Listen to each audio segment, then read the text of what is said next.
Oops.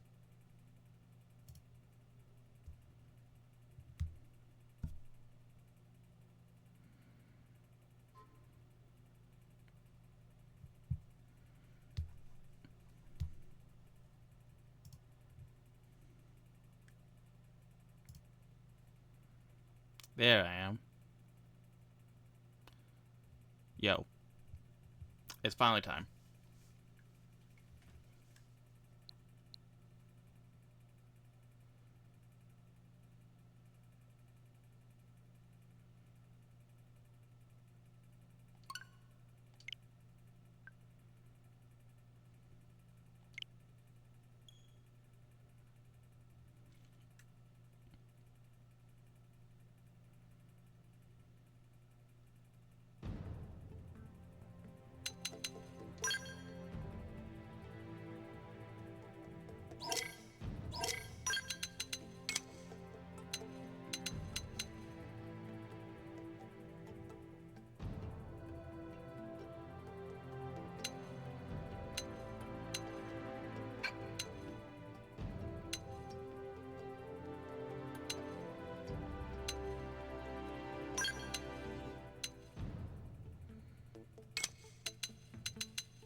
It is so beautiful.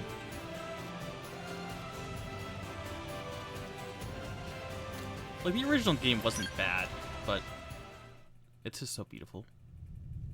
And now I get to see this amazing scene. I will not be skipping any of the cutscenes, by the way. I don't care that I've played this game 100%. We were here for 100% again.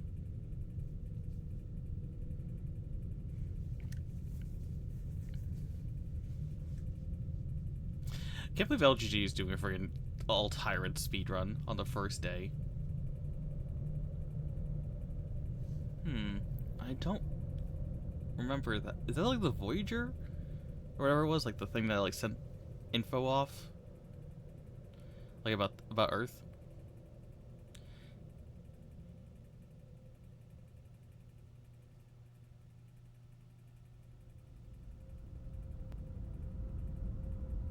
I can't remember the name of the thing we sent into space that just had like a whole bunch of info about Earth.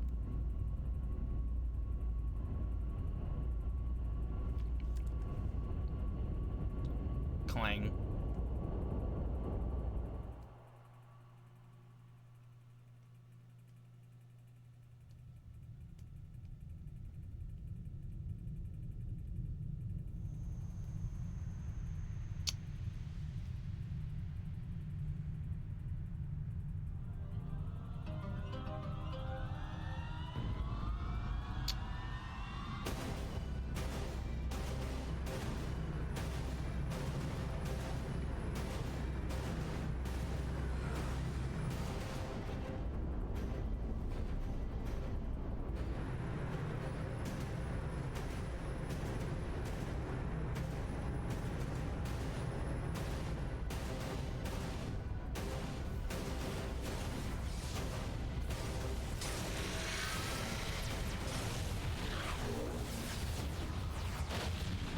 July 2054 AD. The Earth was caught in a great battle between unknown alien forces.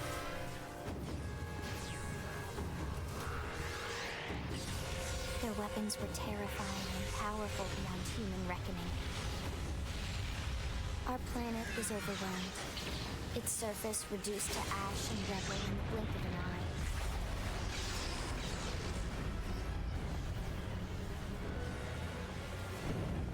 coalition government knew the war was coming. In response, they prepared the Earth-Life Colonization Project, Project Exodus. Interstellar arcs were launched all across the planet, from every major city on Earth. I don't know why we waited until now We leapt from to, our like, cradle, leave. our home for the last 4.5 billion years. But most of the arcs never even made it out of the atmosphere. Only a small handful managed to escape.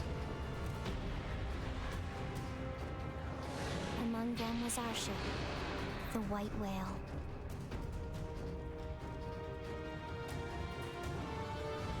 After leaving Earth behind, we spent 2 years wandering in space, searching. We thought of ourselves as the lucky ones, the pioneers who would settle a new world. But our past caught up with us, literally. The alien blitz was unrelenting. If not for the efforts of a lone hero, we would never have survived. Our ship took heavy damage. We lost control. With our flight systems down, the White Whale was pulled into the gravitational field of a nearby planet, its hull shattering and breaking to pieces as we plummeted toward the surface.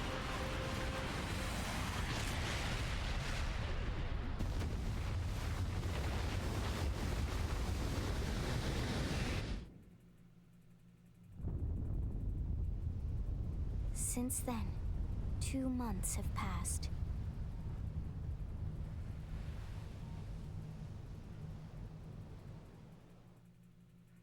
It's such a crazy opening.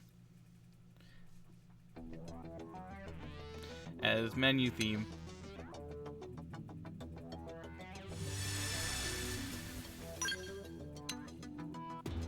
What was my old one?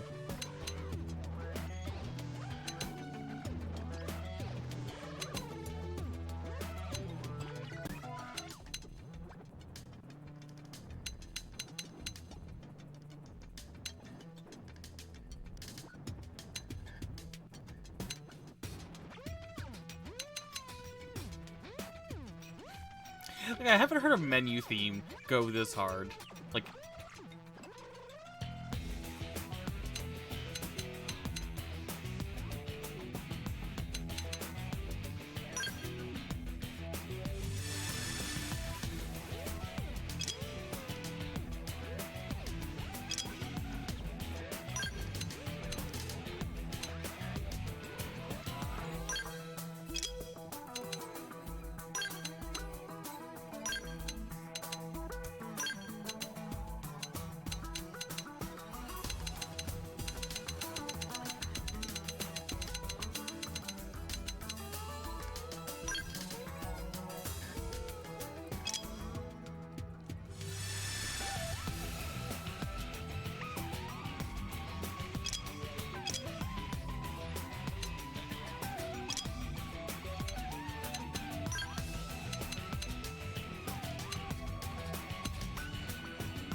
They never stood a chance. Here we go. It's a pleasure. Ugh, I hate losing my balance. What? Shall we then? Just tell me what to do. Let's go. Ha! All right, let's do it. Hey, hey! Hello. Ha. Yay! We win! yay, we win. Huh? Success! Success! So what if you staggered me? Here we go.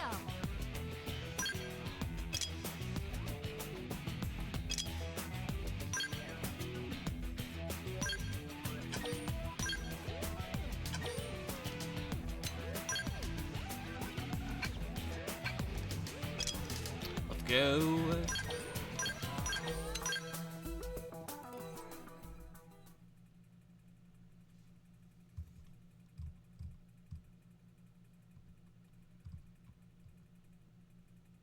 Now, to be fair, it has been multiple years since I beat this game.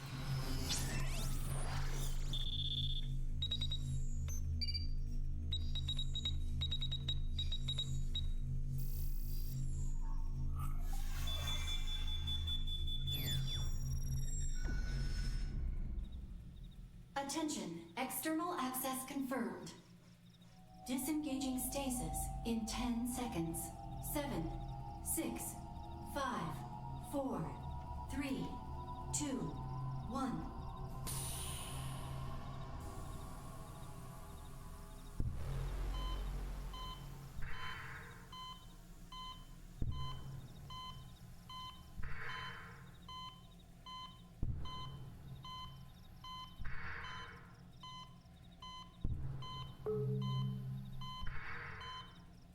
Releasing hatch. Please stand clear.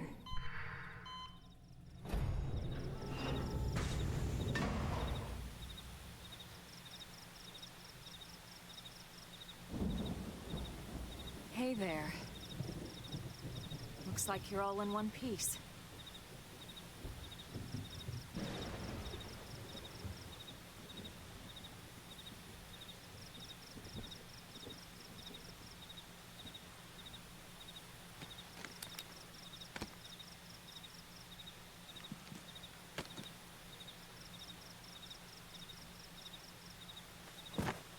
Careful.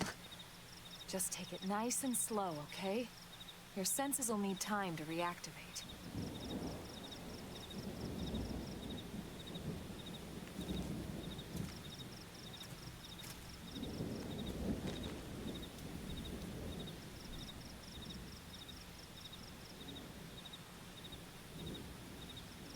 Your pod is the only one around that landed intact.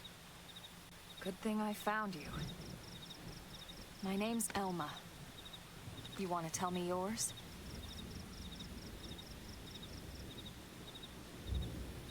You don't even remember your own name?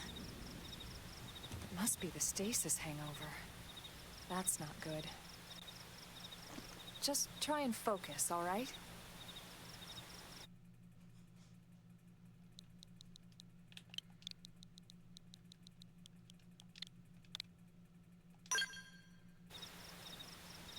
Good, there we go.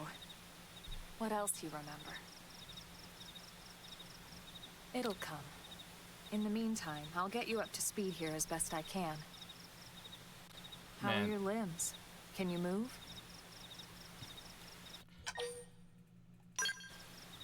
We'll take it easy while you shake the stasis out of your system. One step at a time, all right? First things first, you'll be needing a weapon. There you go. All right, let's get going. Let's go!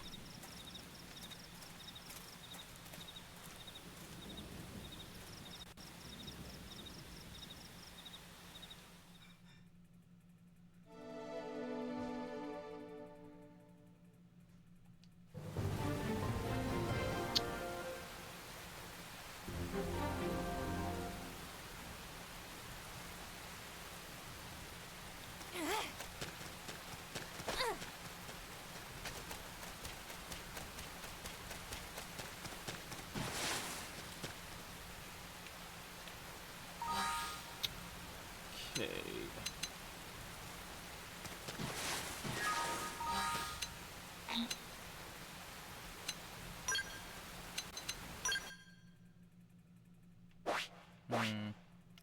Vanity chart still doesn't look good.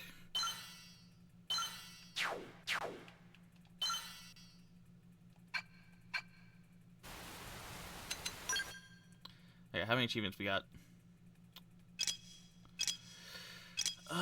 Let's do 5, 7, 3.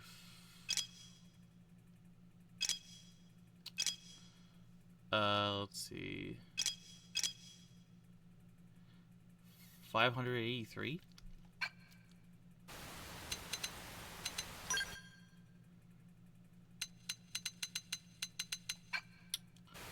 Okay.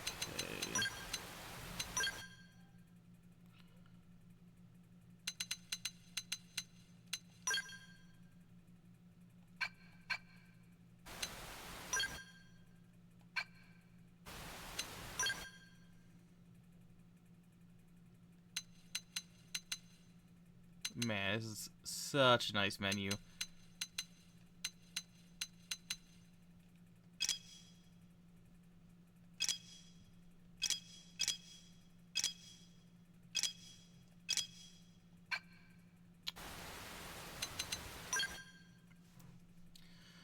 Let's see. Okay.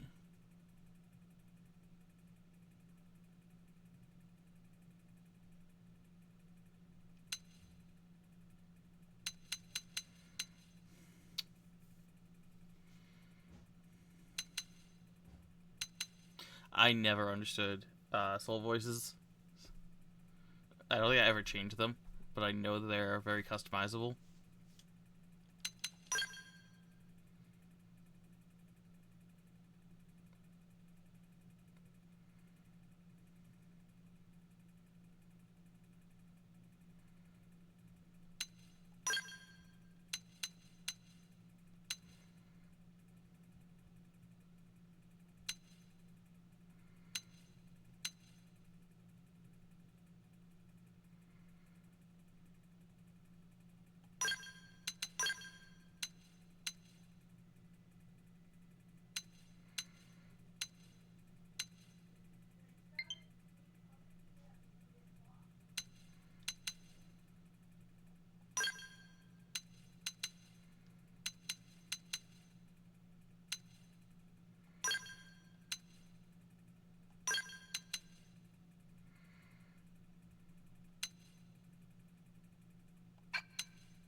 Most of the white whale's life pods didn't survive the crash, like this one.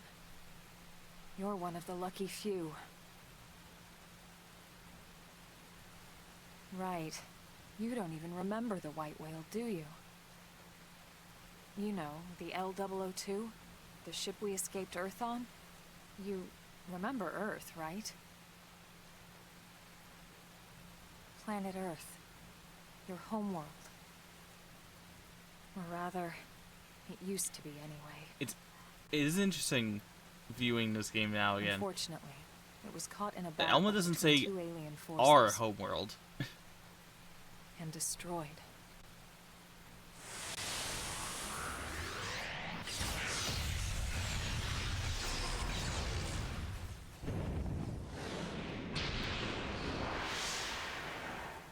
Ring any bells?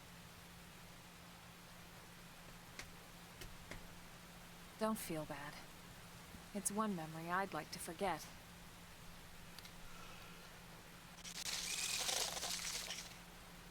I know. It's been following me for a while now. I didn't want to alarm you, but we're going to need to defend ourselves. You up to the task? The song never leaves you.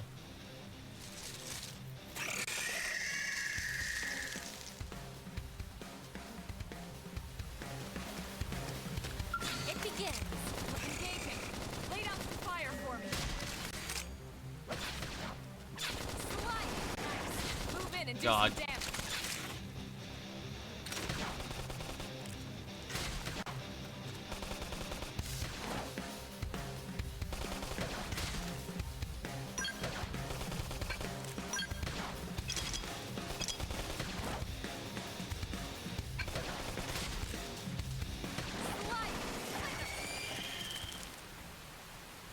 I wasn't paying attention. I could have used the skill.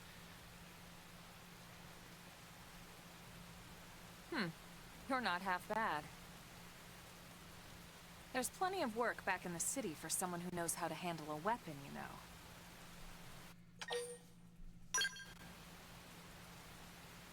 Then you're interested.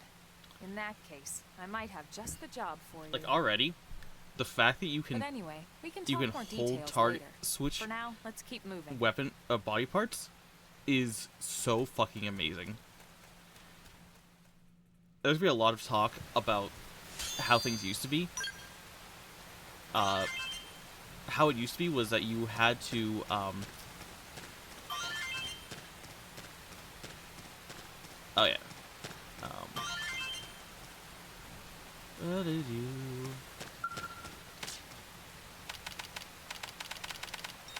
Oh, you just hold it down. I think it used to be mashing.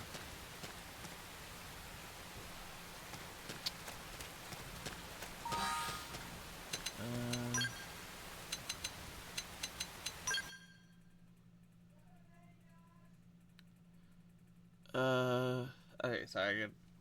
If I don't go down and eat, it's just gonna be more yelling up. Okay, sorry. Be back.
I'm back.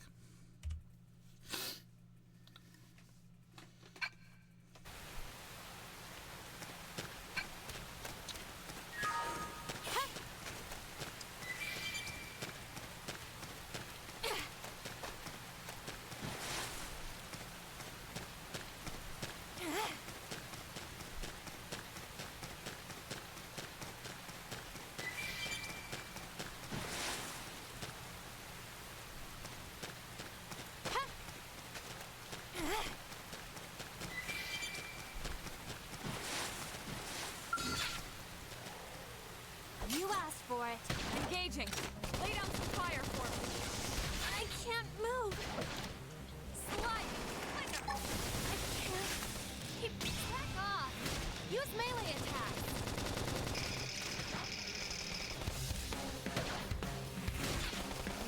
That was stupid. Use an aura and fight back.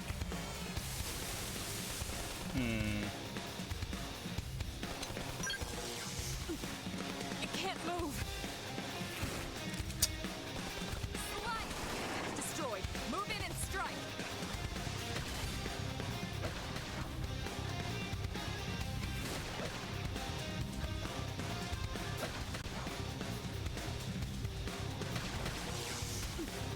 I can't move.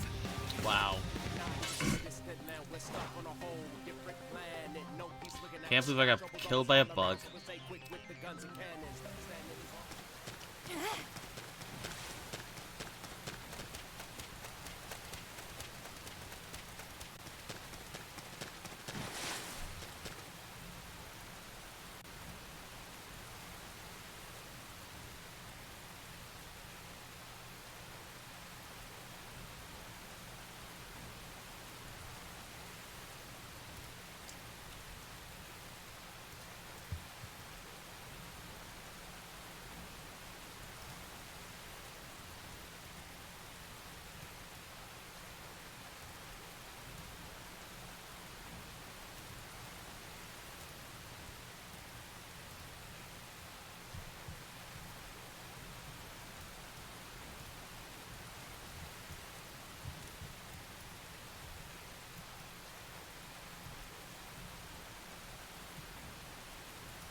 Where am I on the map?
Hey, Tonica.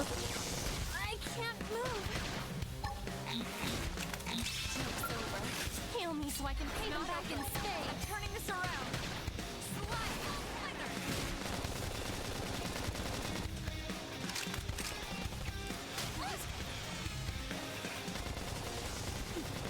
I can't move. Joke's over. Heal me so I can stop. Nice work. It's going great. We're playing Xenoblade X again.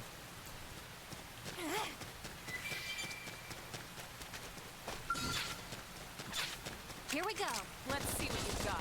And it's already so good. Shadow strike.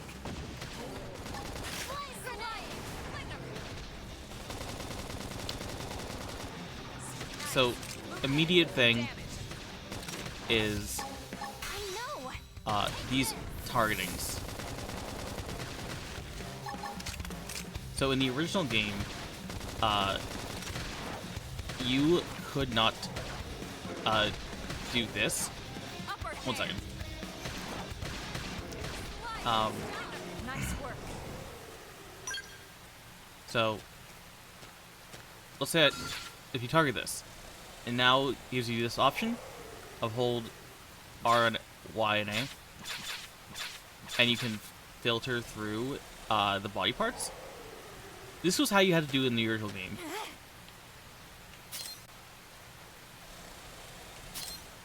So R3 would lock, and you would basically have to like tilt your camera in such a way that the body part that you were trying to target would be on the cursor. It's so much better. Here we go. Let's engaging. Lay down some fire for me. Slide. Nice. Move in and do some damage.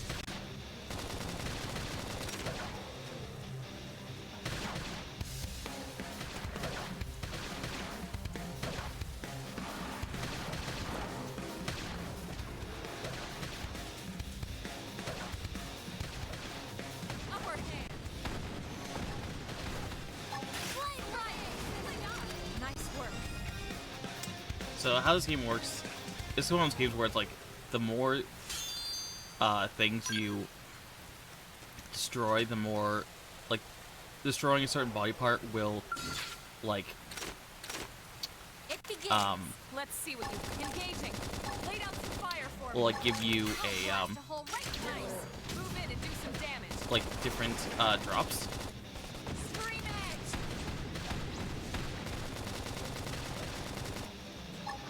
But it also might like Down you go. change how the enemy fights. Like the biggest example is there are some enemies in this continent that they're like giant dinosaurs, and their thing is their neck is actually fake.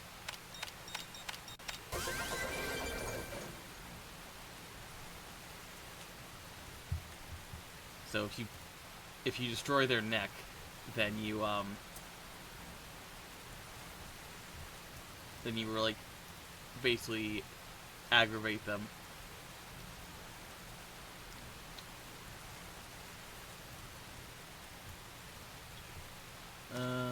I missed one.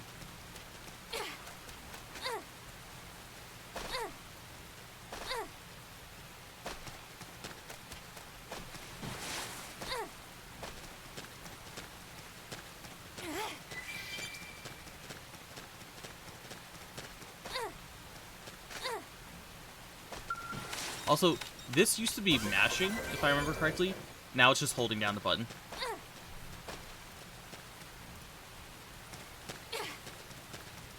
So we just started. Ready? Let's move in. Now it's my turn. Yeah. Now make the It's attack. my turn.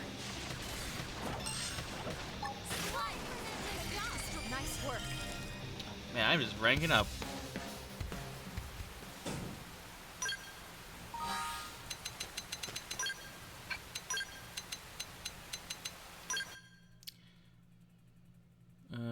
Do.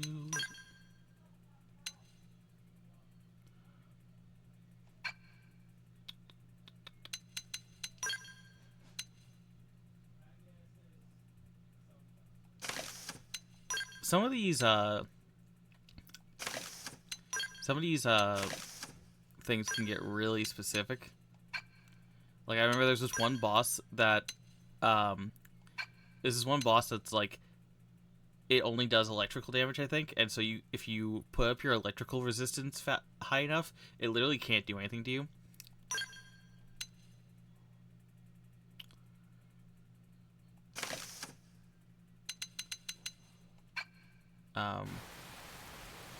Yeah.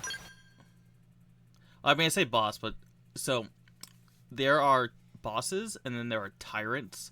Tyrants are just like big enemies.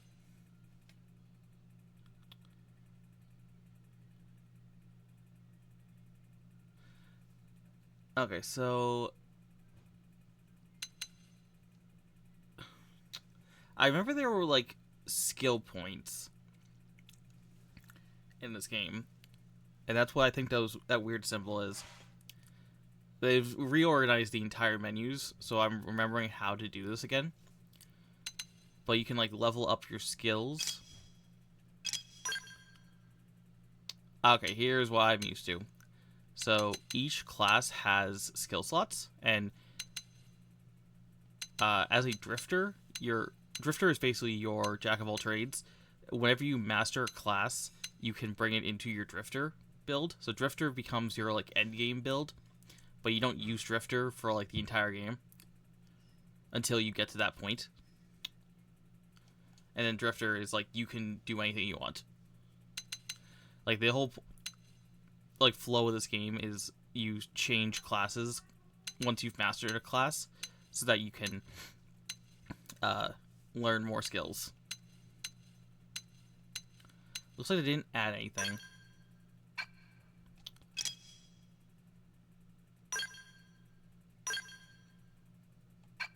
At least not here.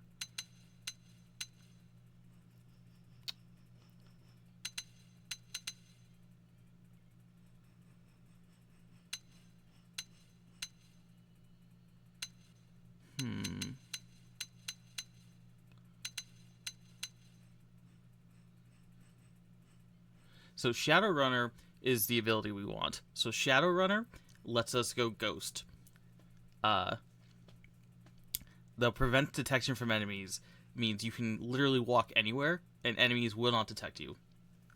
It does like wear off, but you can literally just activate it in a battle from a distance, leave that battle, and then like go where you need to go, and enemies will not detect you. And you have Elma for pretty much the entire game. I don't believe she ever leaves your party unless you want her to.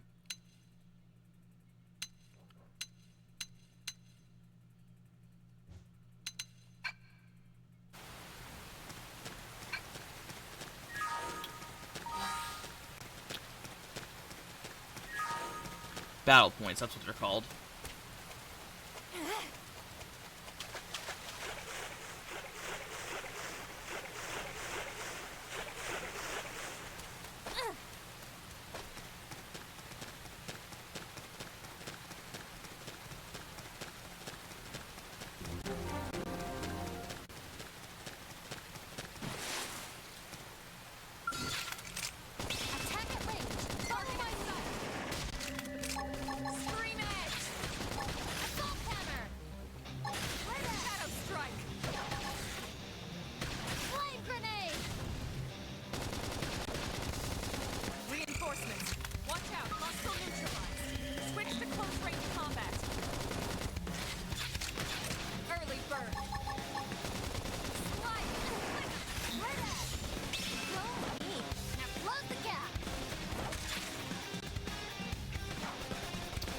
So if you don't know, this game operates on cooldown function, but if this meter gets to like, I'll show you. So like once this meter gets up to this level, then it's more powerful. Nice work. I need to get in some longer fights so we can listen to Black Tar. Black Tar, you would think after hearing Black Tar 5,000 times, you would hate it, but it just gets in your brain and never goes away. Like, Black Tar just stays in you. Black Tar is the only combat song, by the way, outside of Tyrants and certain bosses. For any normal fight, it's Black Tar. The rain's starting to let up, just in time for sunrise. Follow me. I promise you're gonna love this.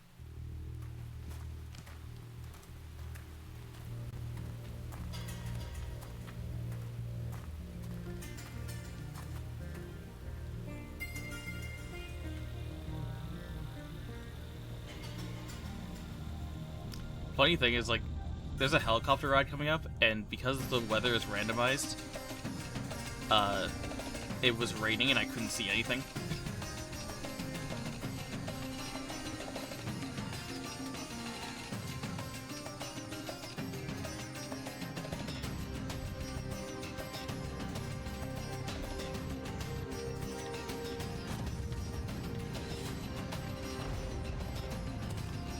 That is the enemy I was talking about. That entire neck is false.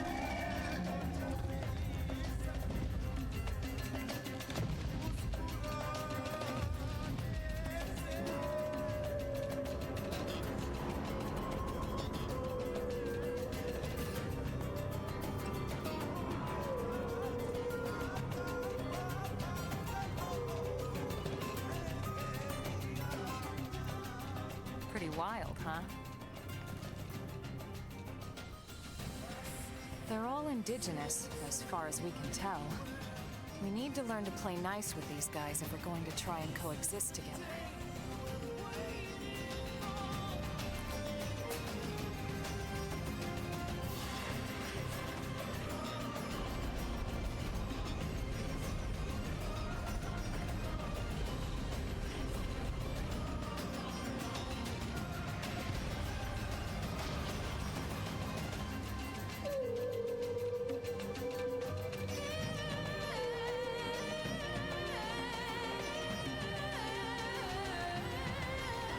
I just love this game so much.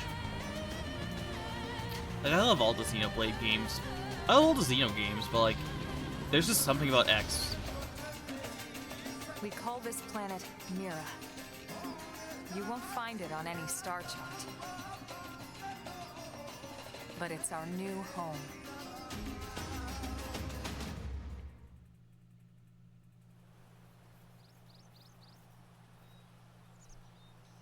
Recognize the habitat unit? That's where we're headed. Watch yourself. That first step's a doozy. We can jump if you like. You could handle the fall. But the indigents down there are another story. Some big, some mean, all nasty. Given our options, the high road here would be the safer way to go, relatively speaking.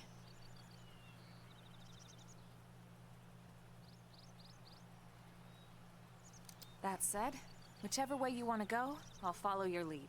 You decide.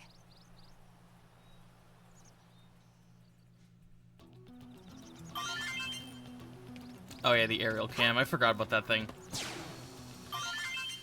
It's kind of not useful.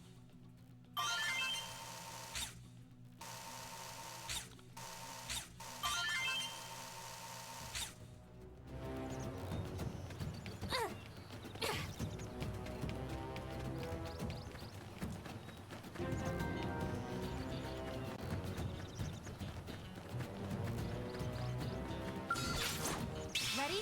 Let's move in! Now it's my turn! Slide! Slinger! Flame grenade! That did something! Turn gunfire!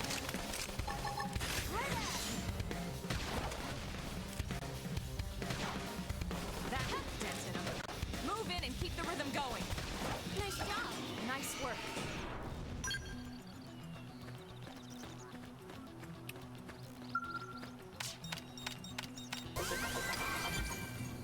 That's so much better than having to spam.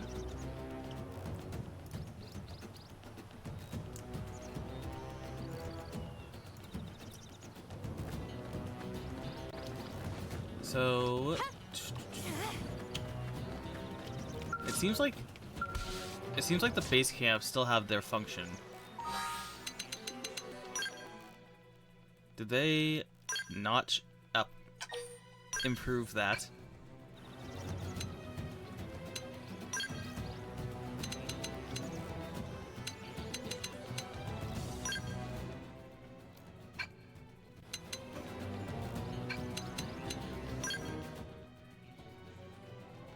So yeah, party screen, amazing.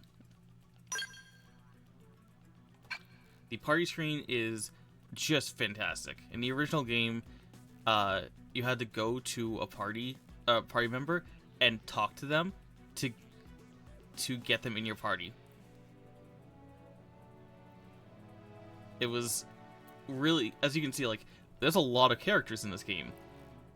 The English version came with the DLC, so that was an additional 4 characters on top of the 14 characters. So there are 18 base characters in the original game.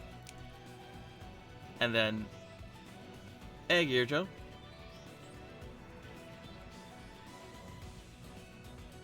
I mean, it's basically all the same. Like, with a level of sci-fi nonsense. Like, it just becomes magic mumbo jumbo.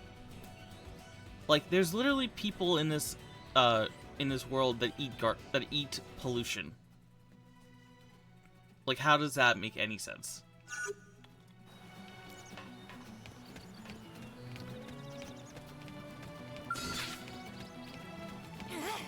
I thought it was a level 23 for a second. I was like, how is there a level 23 hanging out over here? Attack at range. Follow my lead. Target in sight. Ha! Shadow strike. I know! Take this!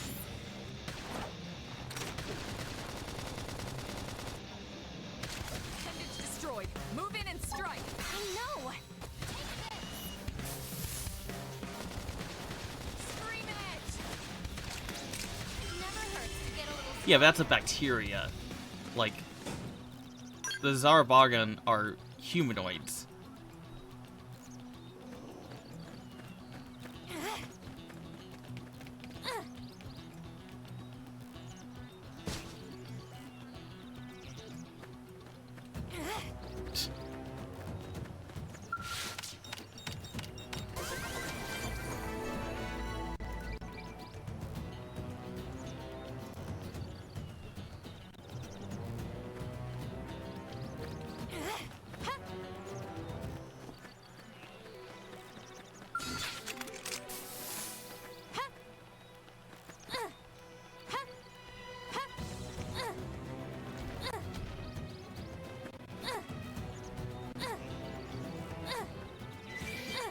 It is actually faster to be in combat and jump than to just jump.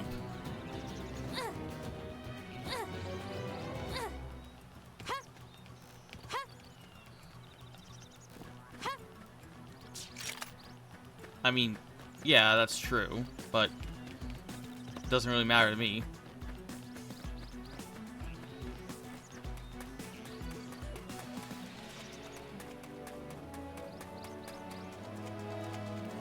Like, they already had Seamew. If they had an emulator and they chose, like, to not do it, that's on them.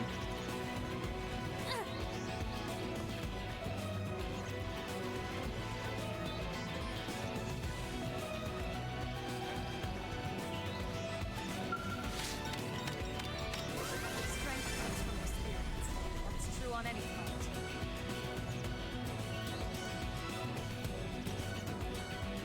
Just running around getting some treasures. Got it. Love the music.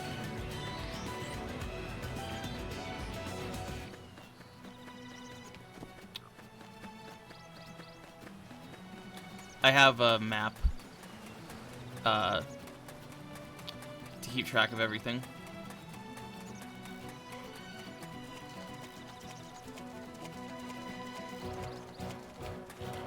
I should probably run to the city, though.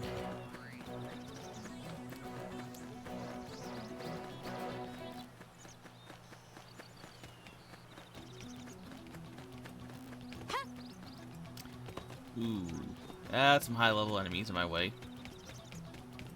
I can probably get around them. How do you, how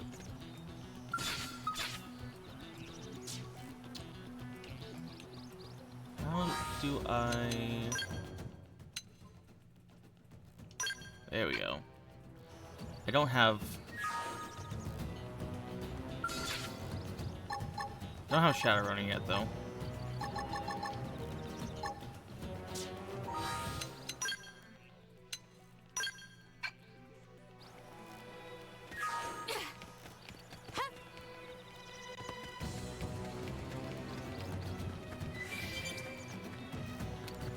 Oh, it's up there?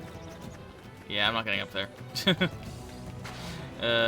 What's the path that's over there? You can't fast travel yet, though. Attack at range. Follow my lead. Target in sight. Shadow strike. Yes! Now melee attacks! Assault hammer! Bust that butt.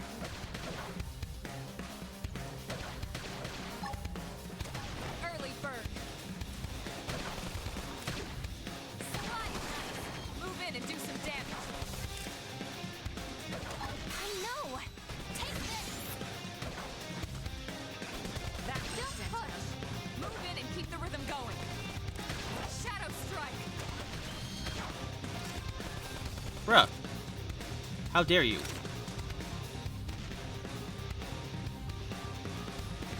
In the distant land, we're stuck on a whole different planet. No peace looking at the sky, trouble's always all around. With the guns and cannons, standing as long as you can until we get all dolls up. Then call our bets off with low guitar, dealing with lives, smash. Fine. Nice job. Nice work. Looks like they didn't carry over that enemy info from Xenoblade 3. There was this one enemy in Xeno 3 that literally fell off a cliff and then ran up the cliff to continue the fight with me.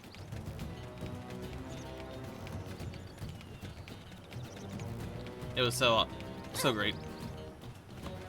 Whereas compared to this game, which, don't get me wrong, I love it, there's this one quest boss that can, while attacking, roll off a cliff and it resets the fight. He can roll off the cliff and it doesn't count as a death. It just counts as fight over. Let's start over. Now, melee attacks. Flying slinger. Assault hammer!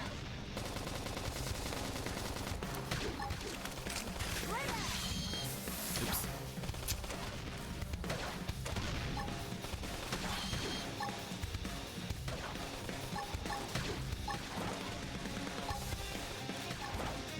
Slide.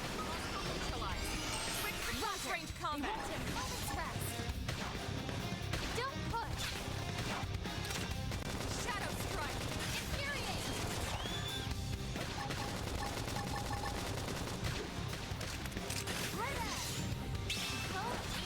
Now close the gap! We're stuck on a whole. Now, my turn. Strong armor! Destroyed. Move in and strike. As long as you can, get all dolls up. Then call our bets off with low dealing with lives, messed up. Flame grenade! Nice job! We got it. Let's move.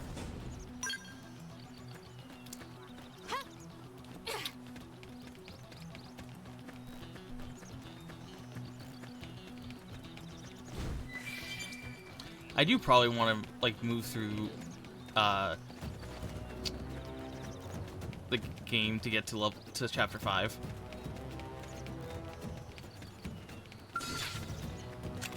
Attack at range. Follow my lead. Target in sight. Shadow strike.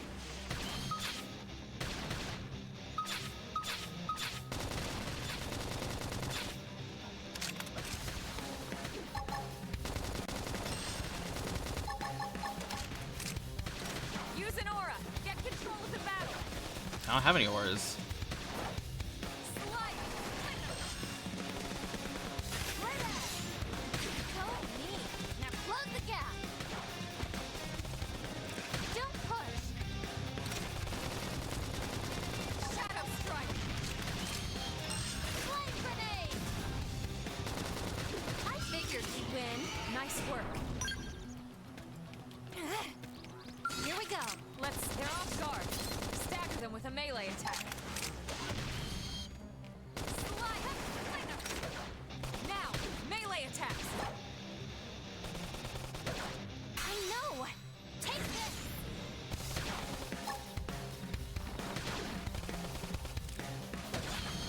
That did something. Try toppling it with gunfire. Flame grenade. Slide.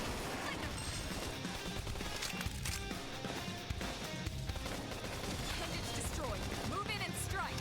I know. Move in and do some damage. I'll use this strength to keep everyone safe. What's going on over there?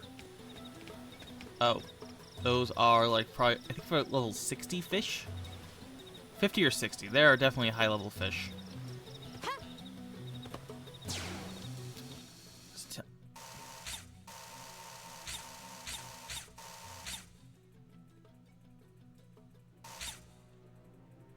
Can I zoom?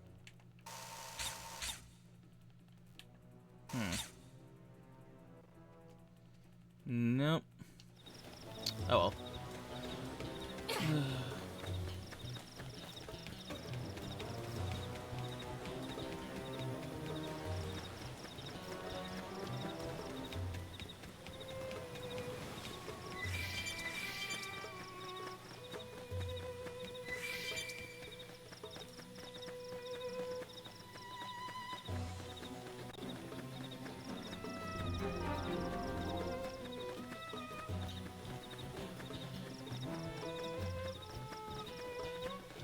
Level 5, that's enough to fight the Grexes.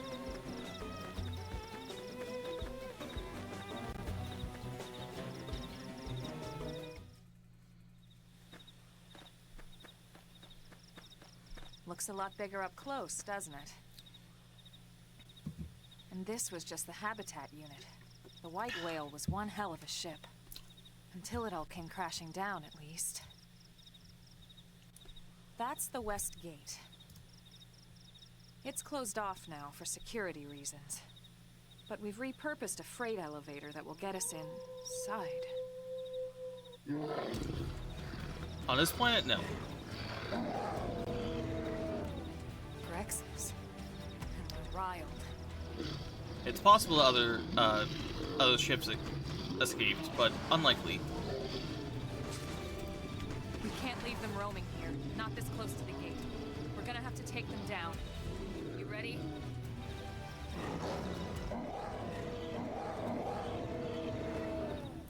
That being said, the original game really, Now, melee attack. the original game really had a confusing ending. Early bird. Appendage destroyed. Move in and strike. Hit. I'm dead. Slide. That could be God, targeting appendages is so fucking amazing. side punch. Infuriate. Shadow strike. Move in and do some damage. I know I'm gonna keep mentioning it. Like, in the original game, you had to get the camera to target the item, or the appendage, and then lock the camera on that appendage. It was so annoying. It's a shame Sometimes we you had didn't to even settle know near so much that they had wildlife. different appendages. Luckily, some species aren't so hostile, but they aren't necessarily friendly either. I've come to learn that there's a fine line between I love the self-defense original and game. provoking a fight. It was not perfect. We need to walk that line. Like, All right, have I ever let's shared head in. Who my knows? Maybe seeing the inside will favorite jog your quotes? memory. About referring to this game?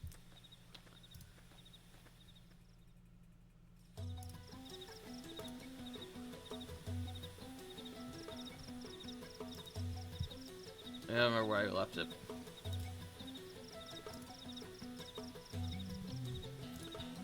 Let's see.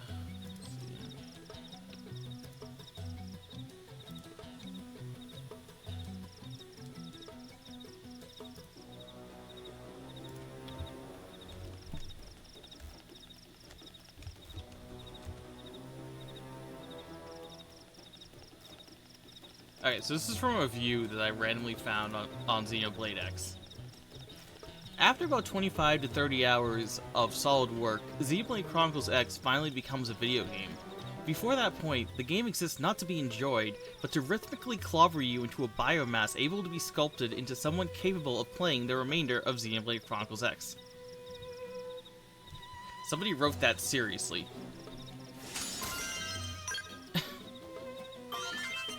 Also part of that review, the indigenous monsters of Mira aren't arranged with any sense of rising or falling action. The level 6 alien pig in need of slaughtering for your latest quest could be standing right next to an 80-foot tarantula, Tyrannosaurus, or Tarantulosaurus.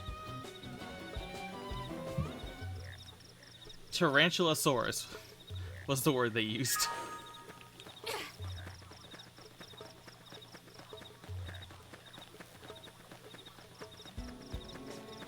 I mean, they're very accurate.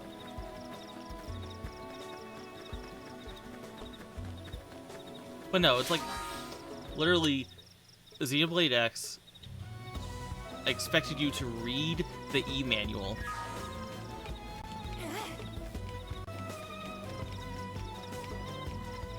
To understand this game. Thanks.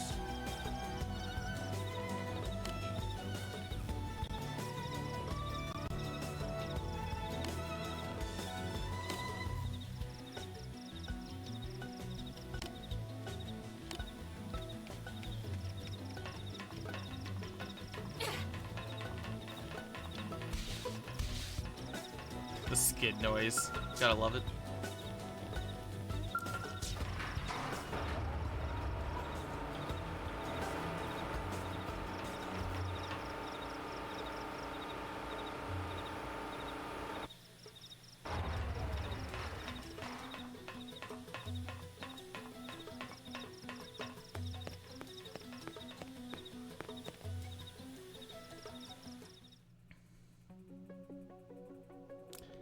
Man,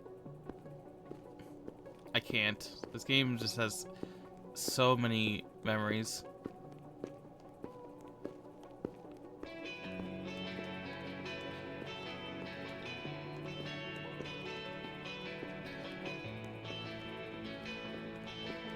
I mean, nighttime is better than a thunderstorm.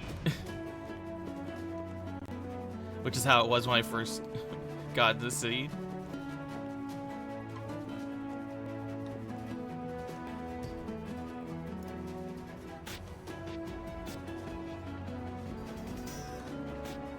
Well, here we are. Not too shabby, huh? For a giant beached spaceship, anyway. But, like it or not, this place is our home now. We took the name from the city it was modeled after back on Earth.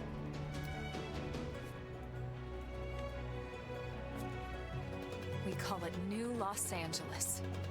Welcome to NLA.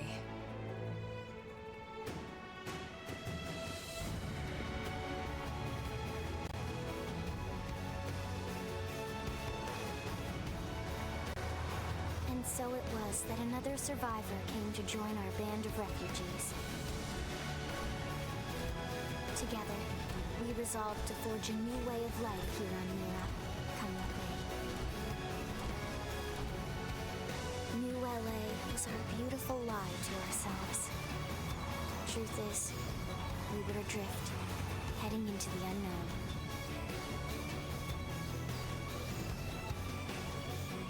Our native home was gone, swallowed in a shroud of light. And our future was uncertain. We had no idea what fate lay in store for us. Only that we had to keep living in order to see it.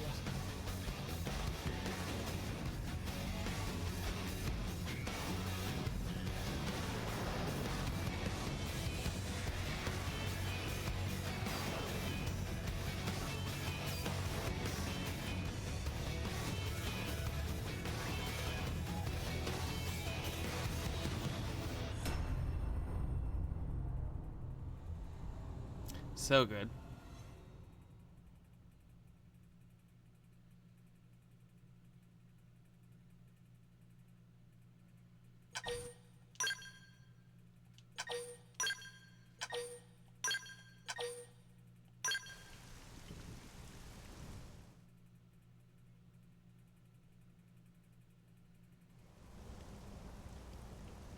Nope, never mind, it's raining again. How about a quick tour of the facilities to refresh your memory? Am I ever gonna get a good tour of this of the air tour? Let's start with your living quarters. Follow me. Okay, it seems like it's normal rain, not a thunderstorm.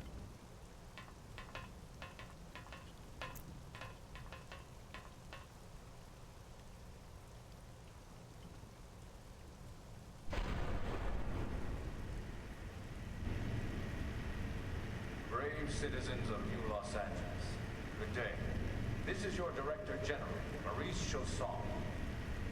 Today, I once again come to you with news I am truly delighted to share. Yesterday, we repatriated 10 more White Whale crew members. These fellow pioneers will rejoin our ranks as citizens of NLA, bringing with them skills and know-how that will bolster our ability to survive and indeed flourish here in our new home. This, of course, is only the latest success in our continuing efforts. Director General? Since when? For the rescue and recovery of 2 days ago, all ma'am. brothers and sisters. I stand here Hey Irina, hey Gwen. From political aide to director general in just a few weeks. At this rate, he'll be emperor by next month. NLA and a better tomorrow. Irina? Gwyn? Nice work out there, ma'am.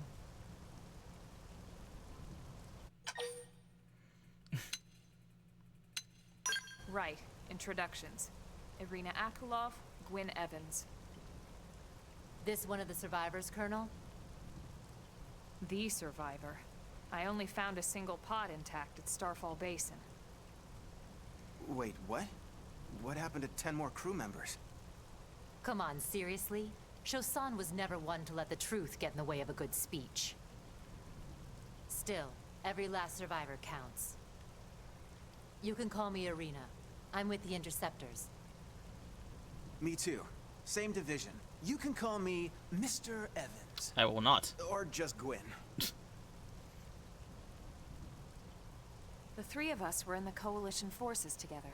Specifically, the Special Operations Heavy Armor Training Unit, aka the Skeleton Crew. I was a colonel, and Irina a Gwen's lieutenant. okay. Gwyn was a more recent recruit. Of course, I keep telling them they don't need Skells. those old ranks anymore. Dolls. Now that we're here. You're still Colonel to me, ma'am. No reorg will ever change that. And that's not about chain of command either. It's about respect. I mean, I You can't earned really it. rush too much. And the award There's a for couple. best ass kiss goes to... There's a couple infiltrations. Like you got to get through. Like Well, I'd remind you both the ma'ams aren't necessary. I if think you have to thought you'd get into listen. Oblivia. Yes, yes, there are new All right, ma'am. We Clurian should be models. getting back to work. Until next time, Colonel. The new character is a Chlorian. Right.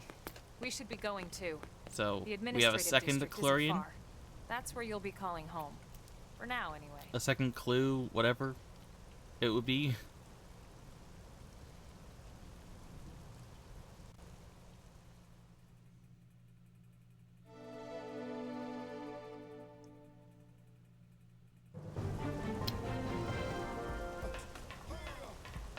Ah, yes.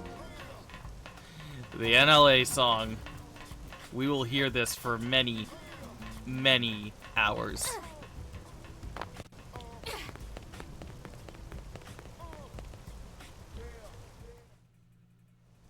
A lot of time is spent in the city. Because it's pretty much the only place that you have quests. Like, very few quests are given outside the city. Yeah. Uh-oh. This is Doug? As I said, there's many characters, so sometimes I forget what their names are.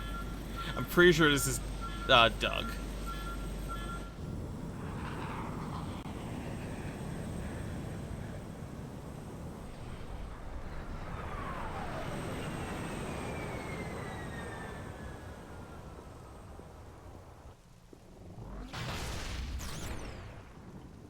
Please suppose.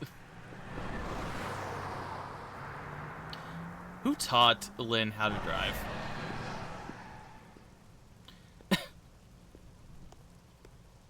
Seriously, who taught Lynn how to drive?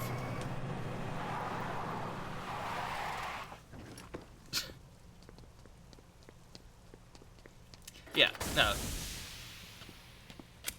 It was a failed experiment. Damn it! But at least there wasn't a death.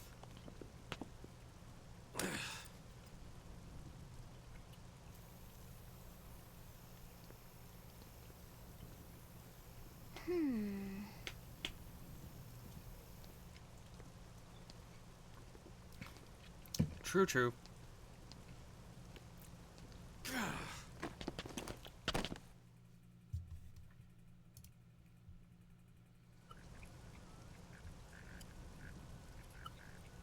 Look, I know what exhaust smells like, and it was exhaust in the cockpit. Just check the ductwork, would ya? Oh, I'm checking. I just seriously doubt. Hey, look at that. The intake exhaust bypass is reversed. Oh man, it's a good thing I caught that. Doug? You caught that? I wouldn't say he's a villain, but Doug is the most, what would be his alignment? He's very much... God, I can't remember alignments. He's the type of character who's like, this is the mission, we are doing, like, we're getting the mission done.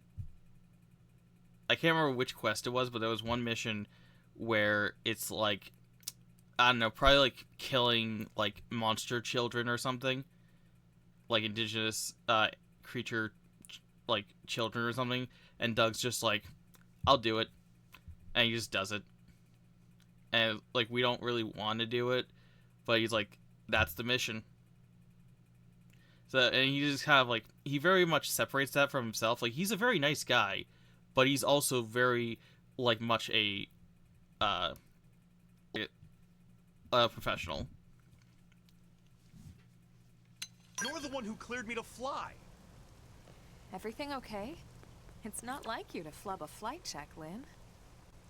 Good thing you had a rugged pilot like Doug at the controls. Oh, hey Elma. How'd it go out there? And would this be one of the you-know-who's? Cool. I'm Lynn Lee Koo, mechanic and top all-around fix-it gal for Blade. Find out how old it is.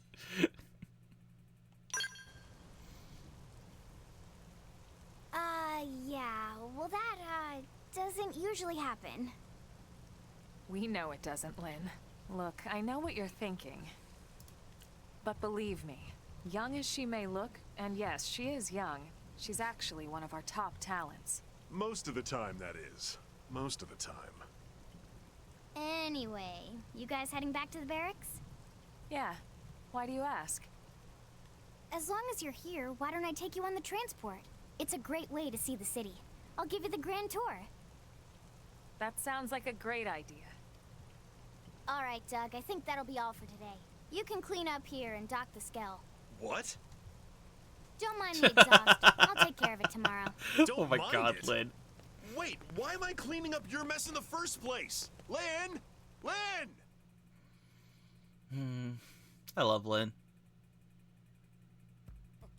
She's this great line where she's later in the game where she's just like, humans are like ugly, messed up people, and that's why that's why they're like, I don't know. It's like she has this like dramatic moment where she's like, yeah, humanity sucks, but that's what we are.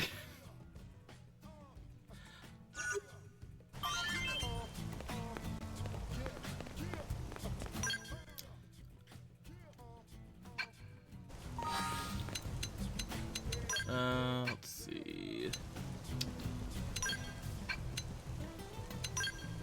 I'm trying to remember where everything is. Yeah, this thing still sucks. They didn't make it... They didn't zoom out enough. One second. This thing keeps the proud traditional single player MMO. Yeah, they didn't zoom this thing out enough. It's really just bad. And it has like no organization.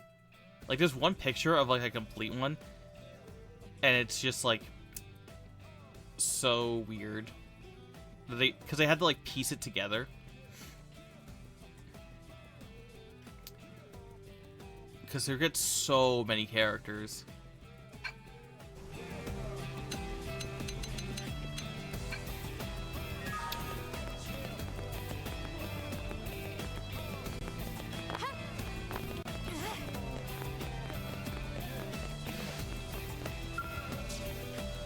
Also, transfer pilot. These things are available the entire game. Will you ever need to use it? No, because you get fast travel. Why would you ever use a taxi when you have fast travel, even if the taxi is also free? It's like they put in a function into the game that nobody ever uses. Because there's no advantage. Even if you happen to be next to a taxi, there's no advantage when you have fast travel. Not bad, huh? You can see everything from up here. Okay, good. There's no weather. It beats walking, that's for sure. The best way to see NLA. I never get tired of this view. It's like a different city every time. It's certainly come a long way in the last few weeks. There's still so much to be done. One day at a time. Speaking of which, we don't really have time for a full pleasure cruise here. Why don't you give us the express tour then? Just the highlights. Okay, you got it. New LA is divided into 4 districts. We departed from the industrial district, where Doug and I were conducting the flight test. It has food production, skill development, you know, industries and stuff. It's also where the West Gate is located, remember? Expect to pass through there fairly often. The only other gate out of the city is in the administrative district, but I'm skipping ahead. Yeah. Next is the commercial district. Restaurants, galleries, cafes, clothing, groceries, you name it. It's a veritable shopping paradise. The CD is the closest thing to a downtown we've got. It can actually get pretty crowded sometimes. Well, by NLA standards anyway. Yeah. Day or night, the best and only bargains on the planet. To your right, the residential district. Housing, housing, and more housing. Well, plus a nice park and the cathedral. If you're ever looking for quiet time alone, or want to relax and unwind with a good book, that's the spot. Right? The park is my favorite place to just zone out and chill. And last but not least, our destination, the administrative I mean, district. The nerds by sit at the default, heart they of are it. the best. Note They might not be the distinct most dual-level appreciated, structure. but The upper they are level the holds our best by administrative default. tower, home to Blade HQ and the government. Not to mention Armory Alley as well as the barracks where we live. The lower level there is a hangar complex for Skell maintenance and repairs.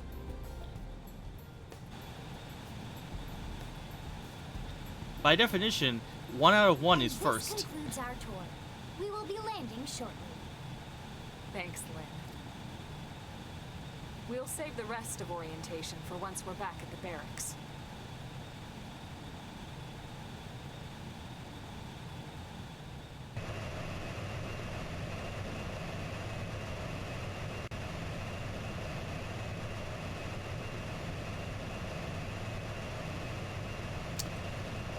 Blade. Did I ever tell you what Blade stood for in the original Japanese? Enjoy your stay in the administrative district, and thank you for flying Lindley Airlines. Right. Let's get you over to the barracks. Then I should file my report.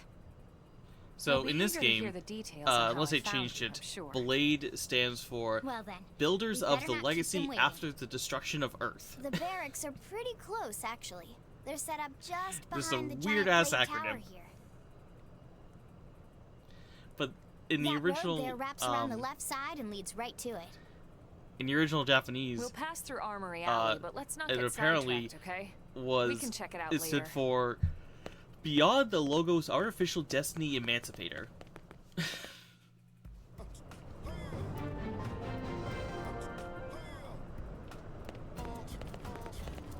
What is it? Yeah, well, I mean, while this game doesn't have anything to do with... Officially, this game does not have anything to do with the Xenoblade Chronicles, the rest of the games. Sir! Here's what I know. Who can say?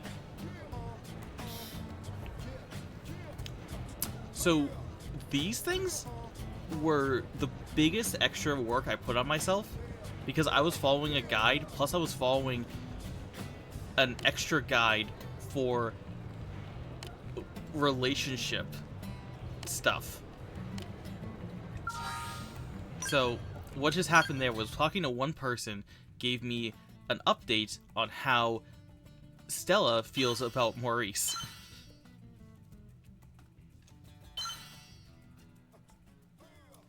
These are basically useless, but they are updated, and they are dependent on talking to people. And there are hundreds of these.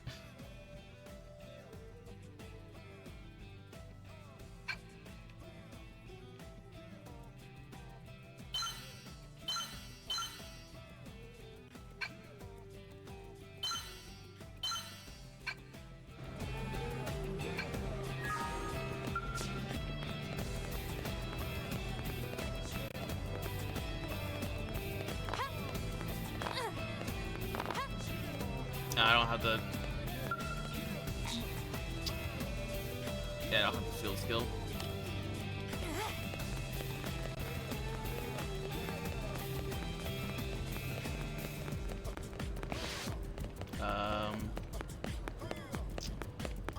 Do I have to go around?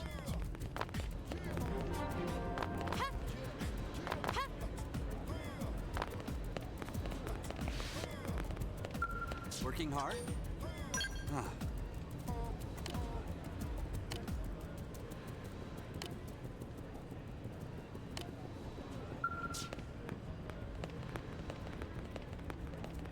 Hey! What?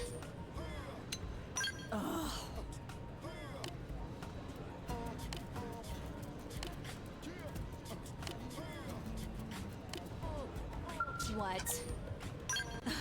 Well.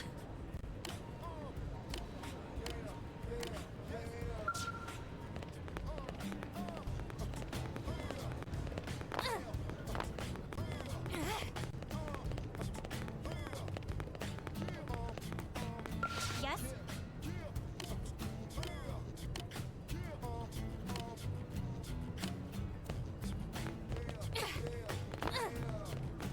Great.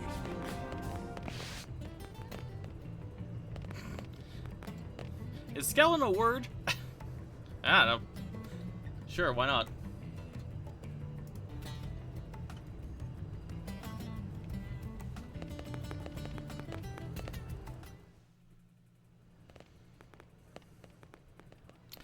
Blade Barracks. And here we are, the Blade Barracks. Consider yourself our guest until we finish getting you registered. Feel Yeah, probably. free to come and go as you please. Frown and say nothing. I think I can answer that one. Hey, Maurice. Oh no, it's Nagi. I forgot So, who that voice you was. must be the latest rescue. God, Nagi looks even more like Secretary Nagi. Miss Cooper. not jacked, Chipper is but always, like I see. Nagi's just What looks can I so say? Pep is my middle name. like I ran into Doug Barrett on the way here, and he didn't seem quite so upbeat. Anything about today's JoJo. flight I should know? for lack of a better term. No. Actually, he looks more Nothing Fist of to the worry North Star. about. Good. Be sure it stays that way. More importantly, Elma, you found another one. Excellent work out there. Just doing my job, Mr. Secretary. Now, as for officially registering our new citizen here, Why don't we talk inside? There's a lot of ground to cover. It could take some time. ah yes, of course. Forgive me. You must be weary from the stasis and your journey back to us. Please, after you. I'll put on some tea.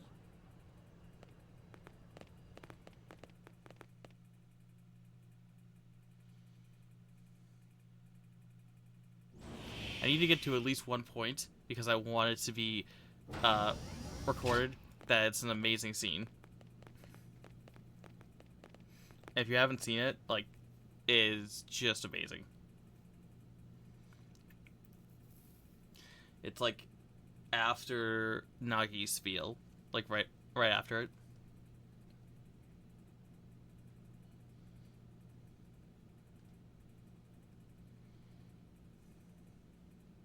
Allow me to formally introduce myself. My name is Kentaro Nagi. You may remember me as Captain of the White Whale, but now I serve as Secretary of Defense here for New LA. The provisional government has charged me with keeping the peace, so all military and police matters fall under my jurisdiction. He's also my superior officer. And he'd be an excellent person to talk to when you're ready to start looking for work. What about a job right here with Blade? She seems capable. Let's give it a little more time. At least until she knows enough to be able to make an informed decision. She seems to be suffering from some form of memory loss. Memory loss? From the stasis? She could barely remember her name, and nothing at all about what happened to Earth or the White Whale. I see. Though, come to think of it, the entire lot of us have only been on this planet for what, 2 months? It shouldn't take very long to get caught up. My thoughts exactly. Well then, where should we begin?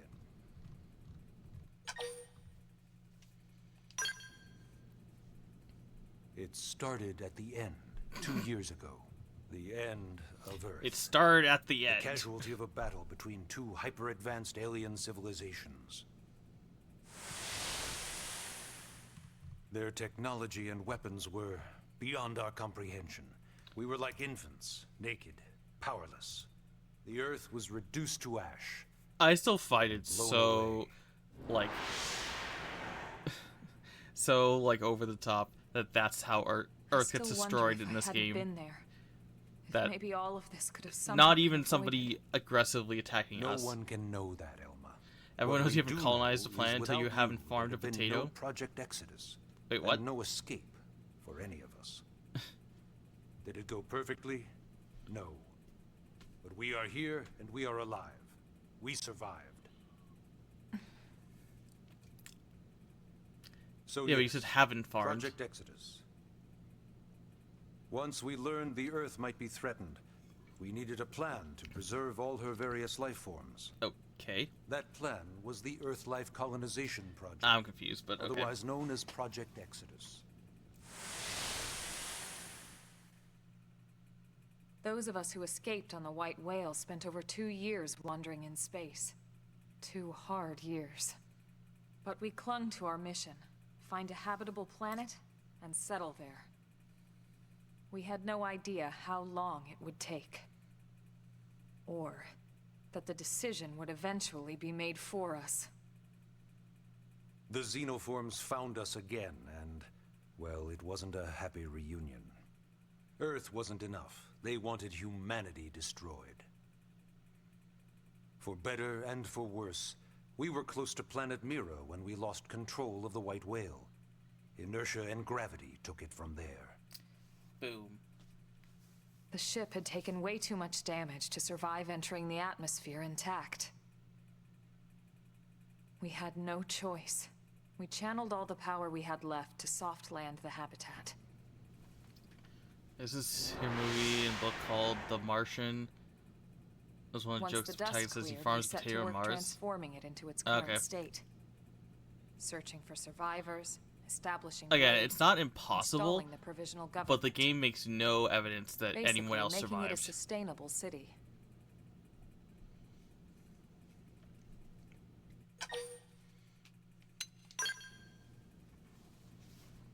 BLADE is an acronym. Builders of a legacy after the destruction of Earth. Quite fitting, I think. It's a relatively new organization. We're also Up there in stuck on this space, planet. We had plenty of provisions, and a crew trained to handle the limited amount of situations we might encounter in our travels. But And of by that I course, mean, all that changed. by that I mean more than just we don't have ships or a reason to leave the planet. This planet literally doesn't want people leaving. This planet has a will. Like, without getting too into spoilers for this game, this planet is messed up. This planet makes no sense. No, not space. This planet. Oh, you're talking about the universe in general. Sorry. But yeah, this planet specifically is messed up. After we lost most of our ship and came crashing down here on Mira. We needed food, water, search and rescue teams, surveyors, police. The list goes on and on. It was too Also, much for the apparently provisional Mira government to is manage on named its own, after a so woman that BLADE was born. somebody knew on Earth. The idea was to have one central organization with different disciplines. That's who they to named the fill planet these after. various roles. Its core was pulled from the Coalition military, so it's mostly former soldiers. But fighting isn't our most important duty. Right now, we have a single top priority that's. I mean, she's probably dead. The search for and recovery of the Lifehold. The Lifehold. Take a look at this.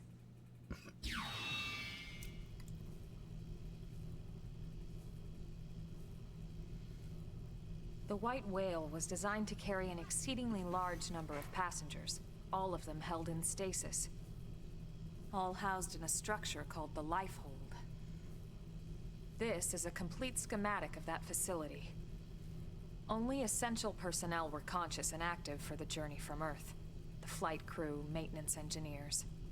And of course, some military so we could defend ourselves if necessary. But the vast majority were in the Lifehold. Are in the Lifehold. With any luck, they're all still there, in stasis, waiting to be rescued. But there's a problem. I mean, everything's a We lie. now know the Lifehold broke apart along with the rest of the ship when we came down on Mira. What we don't know is exactly lies where in all this the game are pieces deep. landed. Not very comforting, I know. Blade's top priority now is locating the missing units.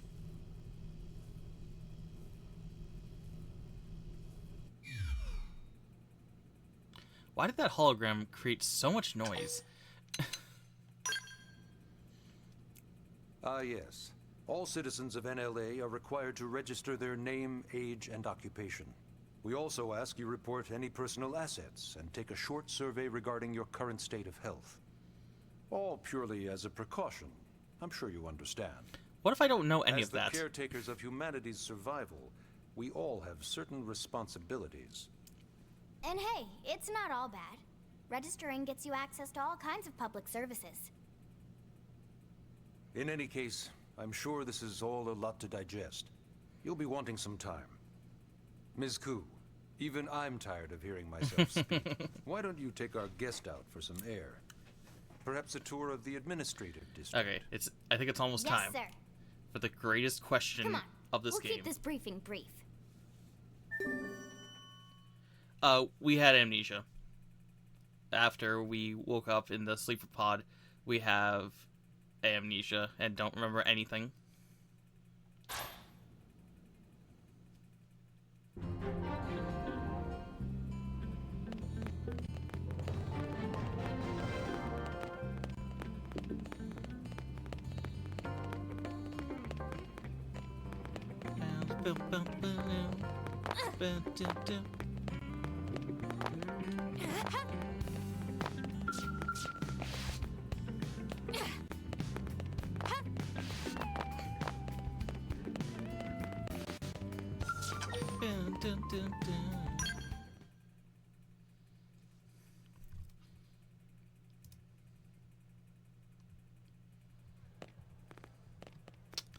Okay. Are you ready, Girjo? You know, it's not every day we're authorized to let a civilian tour the administrative district. Yeah. Nagi must really, really want her to join Blade. The AD is a bit different from the other districts. It's got everything a Blade would need, all in one place, without any extra fluff.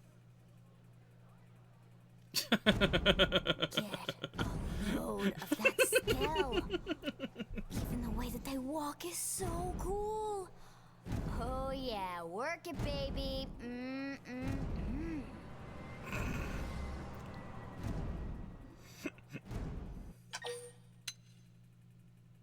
And now this girl gets it.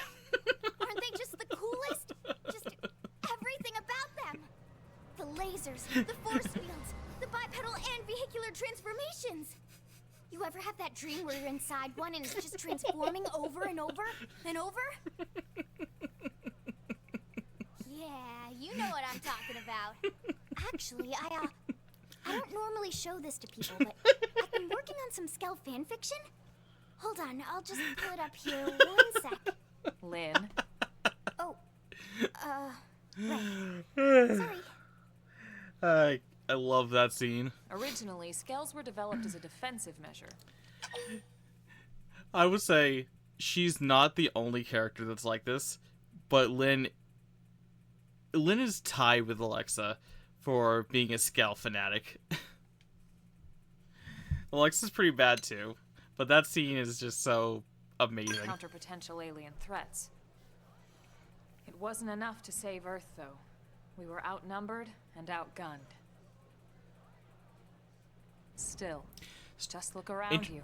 Fun fact: ULA has Skells gone from are basically called nothing dolls to this in just 2 short months. in Japanese. We could never have come so far, so fast, without Skell technology. And that is still in the lines. I'd love to get you into one to see for one of the yourself, songs. but it's not that simple. They called Yeah, they called them duh. dolls. For one thing, only Blades are allowed to pilot Skells. And even then, you need a license. These aren't toys we're talking about. They're complex machines with powerful weapons.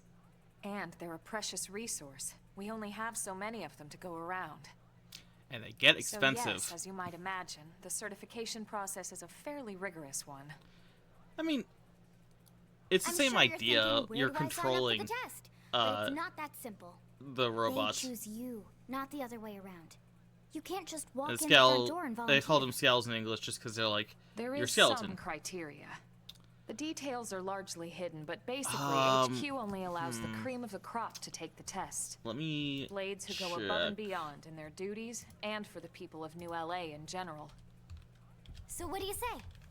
If you become a blade and work hard, I'm sure it'll only be a matter of time before they tap you on the shoulder. Speaking of work, that reminds me. Why don't we check out the mission control board first? That's where we take on our assignments. Good call. Let's head on over.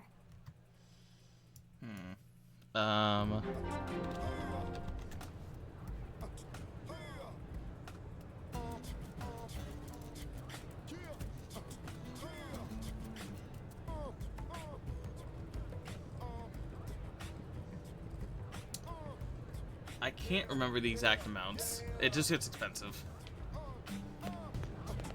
So the thing with scales is, you have to... So scales can be repaired if they blow up, with a ticket. But you only have so many tickets, and after you run out of tickets, you have to pay for it. But if you do an emergency QTE save, then you don't lose your tickets. And the thing is, NPCs, non-controlled party members never fail their QTEs.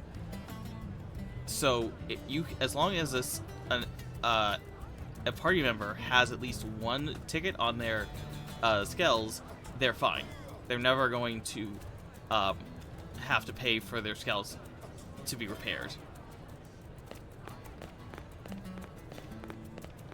But if you fail that, not only do you get almost killed, but you lose a ticket. So this is mission control. We don't have a dispatch system yet, so blades usually choose their own assignments. So much blur in this game. Everyone comes here and selects from the missions available on the board. And it's not just official blade tasks. Anyone with a request is free to post here. Businesses, citizens, whoever. Yeah, it's basically how anything gets done in New LA, so the board is constantly updating. Just about every blade will stop by here at some point in their shift. It's like our second home. You'll always find a number of blades around here, blowing off steam or browsing mission control for their next assignment. Whenever I get freed up, I'll stop here first thing to check for any missions I might be suited for. Likewise. And if the assignment seems too tough to handle solo, that's what the scout I do remember scales console is having for. 3 to 4. We should show you that next. Hey, who's yeah, giving so this tour anyway? That depends on their weight. We also have the scout console, if the assignment seems too tough to handle solo. They And have Elma 3-wheel just said that, cars, didn't she? 4-wheel cars, and then like tanks. Hey.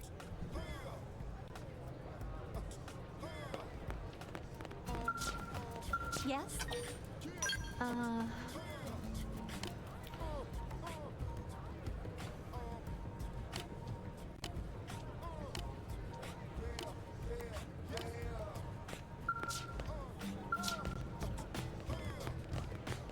So this is a feature that I almost never used because I played on the Wii U when it was The almost Blade dead. Scout console.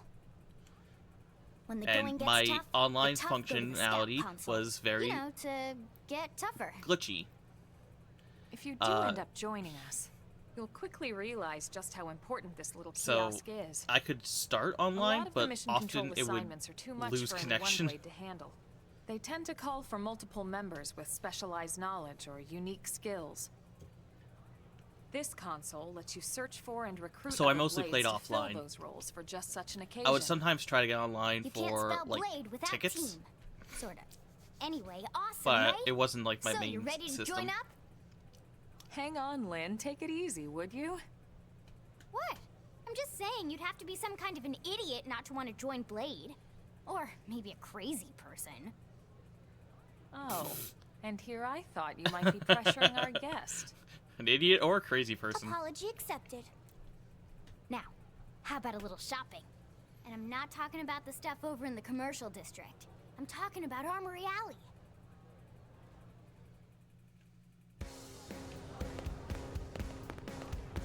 Is it morning? What time is it? Yeah, it's morning. Jamming.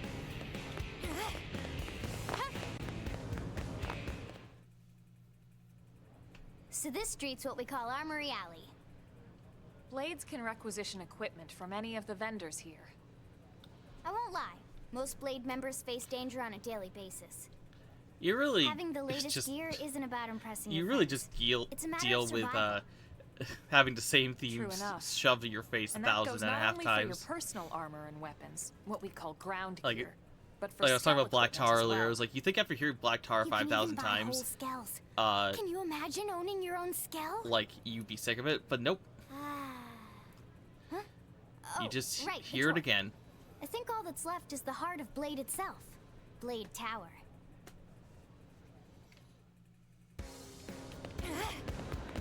Am I right?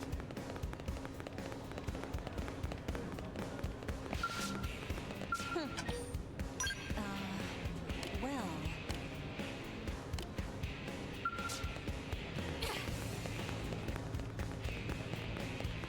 Yes. I'll use this strength to keep everyone safe. There's actually very few treasures in NLA. There's only 11 treasures inside NLA.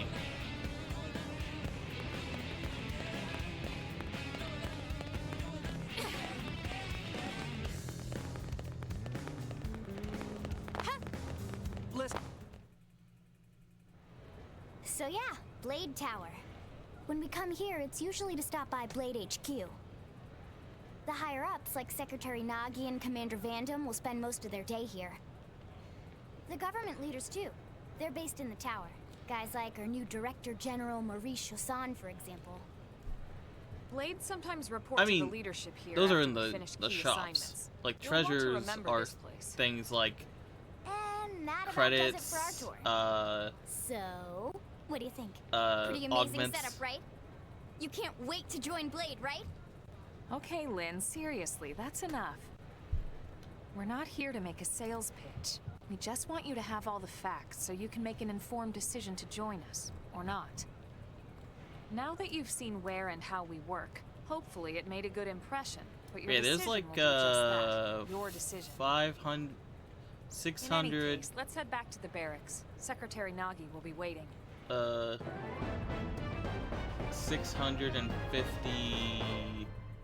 658, 650, something like 658 treasures in the base game.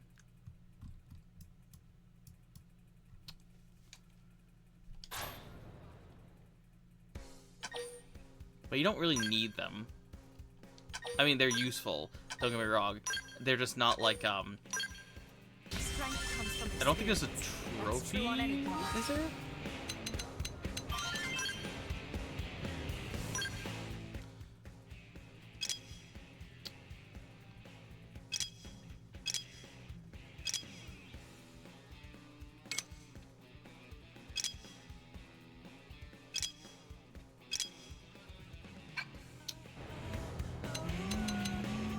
Oh, there is a button.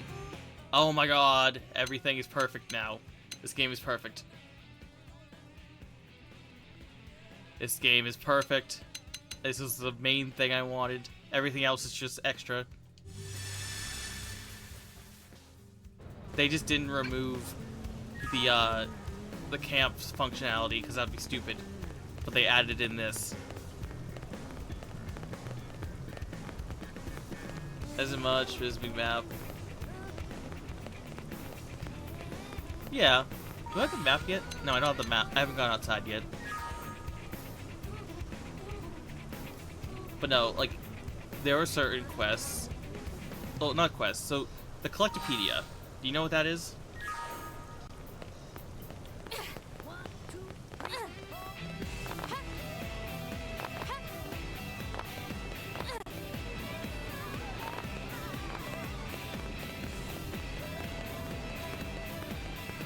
Yeah, it's basically, you shove every item in the game in there.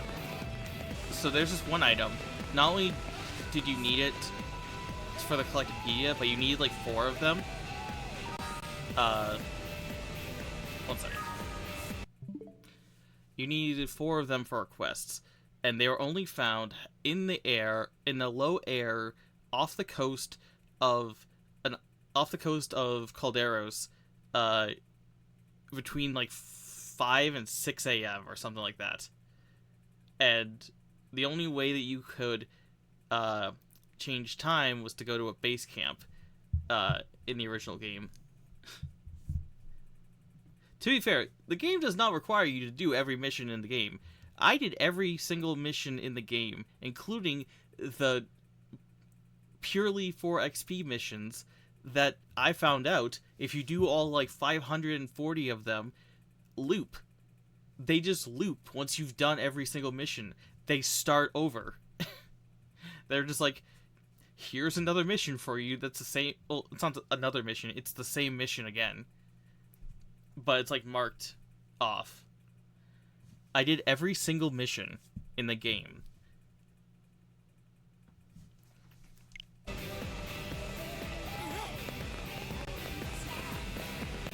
Because I was grinding for affinity points. Although I did realize later on, in the original game, the DLC characters don't have hexes because they were not in the base game. Honey, we're home. So I didn't have to do the affinity missions very amusing. for them. Who wants a fresh cup of tea? Thank you, Ms. Gu, but I can't stay long. I just wanted to pass along a request from But the I did them commanding anyways. officer. Commander Vandam? Does it have anything to do with our new arrival? Do I have a... Correct. He stopped by while you were out on your Do I tour. have a Xeno... He said he'll come back, but that I shouldn't wait to ask you. Here we go. I bet I can guess. No. You probably can. He wants That's to just my fast-track our new playlist. friend here for blade duty with a training assignment. What me the check hell my are we night waiting button. for? Hey, Vandam. As he put it. Oh. What? The commander does have That a way was his with voice. words. Makes even my pitch sound smooth. I explained about the memory issues, but he didn't see it as a problem. And to be honest, given our current need for blade recruits, I can't say I entirely disagree. Hey, it's not me you need to convince. Blade service is voluntary, remember? Of course, and I would never force or coerce anyone. Well, friend, what do you say? Can we count on you to do your part? Oh, Vandam. Refuse. Shrug your shoulders and shake your head. I knew you'd make the right choice. Welcome to the organization. I actually don't have one Elma, for she Xeno can X. start on your team. You'll begin training immediately. Yes, Mr. Secretary. With pleasure. All right. Welcome to the Cool Kids Club. So my goal with Xenoblade X is just to Let's discuss that 100, training at least 100% the game We've decided to start you out on a probe by installation speedrun just to get your feet definitions, which I is guess we should back up. survey rate. Here in New LA, we're using a specialized computer system called Frontier Nav to help us deploy I mean, a sensor I grid wouldn't across Mira. A network of data be probes that surprised allows if us it to was a monitor loop. conditions and collect all kinds of information about the planet. Expanding that grid and filling in the blind spots is one of Blade's highest priorities. Here, take a look at this. What you're seeing on screen is a This is the terrain menu map jam. that includes New LA Or the- and the surrounding landmarks. The not the menu jam. As This you is can the see, we've character divided creation the area jam. into a series of hexagonal blocks. We call these blocks segments. Together, they form our grid.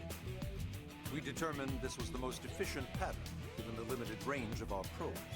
Based on it, we know exactly where we need the probes to go. Now we just have to install them. The sooner the better, as far as I'm concerned. The Frontier Nav probes can also detect the general locations of living things in the vicinity, which comes in handy if we need to track down a blade or another citizen. Yes, quite handy indeed. So for this first exercise, you'll be heading here, to that white segment. Go there, install the data. I know the game goes a bit and then on come back off home. the rails The idea of this Got is it. East of the this city. we are on a weird new world. Go figure In it that out. case, we Yeah, can take the east gate out of the I administrative love district, exploration, right? and that is what We this should be game there in is. no time. Like, I'll the leave only the thing details on stopping the you data from probe running all the way to installation Calderos procedure to you, Elma. is the fact that there are level course, Mr. like Secretary. 50 enemies in Calderos. All right, you two. Shall we?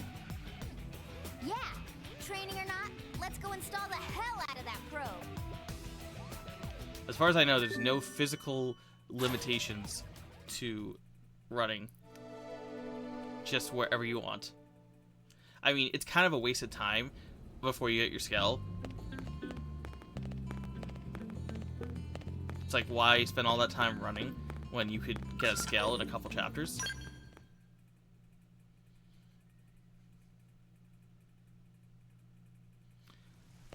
Man, What can we do? I'm glad we pulled an assignment to the east of the city this time. It'd be a long walk all the way back over to the west gate. Hold on. Are we even sure the East Gate will be open? Last I heard, it was still on lockdown from all the high-level indigent. So there are spaces you can't go in until you get flight in chapter 9. Or it was either chapter 7 or chapter 9, I can't remember. I think it was chapter 7. But you can at least touch all of the continents on foot, if I recall. It is dangerous, especially getting into Calderos. There's freaking I'm pretty sure there's like lava boulders falling from the sky when you enter Calderos, but it's possible. Activity. It's not like there's a giant wall in front It of the was, but they just lowered the threat level earlier today. in front of The gates are Oblivia, officially or the open for bridge is out. business. One of our teams must have gone out there and kicked some furry indigent butt, huh?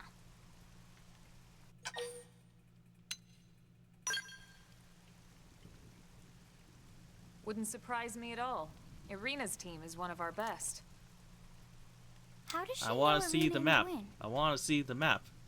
We ran into them just before we met I up do with miss you. the gamepad. The They were on gamepad their was way out very, to an very assignment. useful. But I Well, then like that settles it. It must have been them, right? I do like the artwork Man, they did forget for this the segments. amateur hour probe baloney. Those guys are where the action's at. I'll try not to take that personally. But enough talk. We've got our mission to deal with. Let's head out. Roger. That probe isn't gonna install itself. Let's get to the east gate, shall we? Let's go. Yeah. I just had the gamepad. Okay, so it is just an on-screen thing.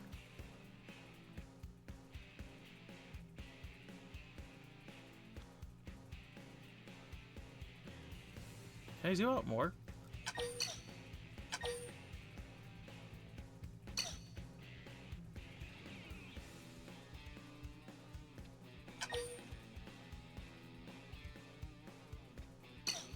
Yeah, they did have to like do like kind of side menus here because these used to all be on screen.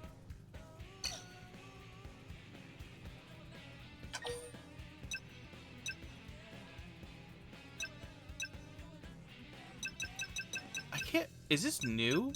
I don't remember there being bonuses.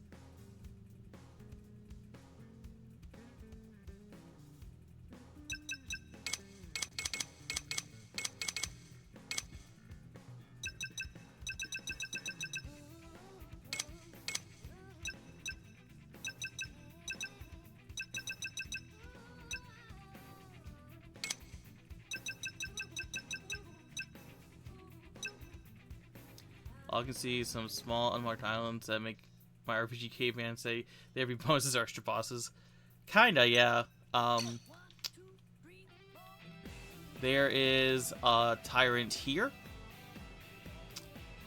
And there's a tyrant here, I believe. I'm pretty sure there's a tyrant on all these islands. One of these islands has Torto the Delectable, which my pronunciation aside, translates to the delicious crab. It's just a giant crab. A giant enemy crab.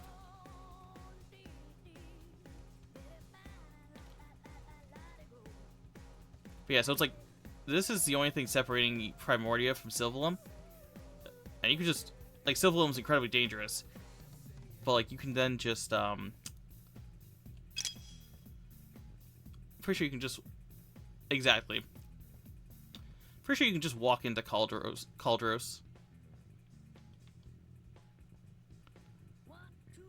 But, like, I'm pretty sure, like, if I remember, like, somewhere around here, or here is, like, a wall of, like, fountains that you can't get up.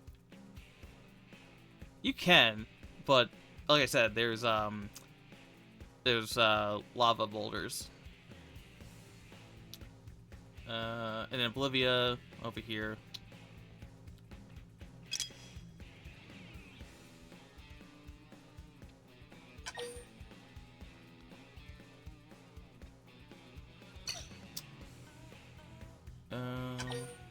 Yeah, these rewards have got to be new. Because that's like a lot of material tickets. Tickets were really hard to come by in the original game. You basically only got them from online. Basically, there were these... when you were online, there were, like... So you joined a group of... a section of Blade. And while you were in that group, you got, like, bonuses. Like, you got bonuses to, like, mining, or bonuses... like, doing things in your section of Blade gave your group bonuses, and that was, like, a... I don't know, like, a weekly or monthly, like, reset to see, like, who was in the lead. Online. Which...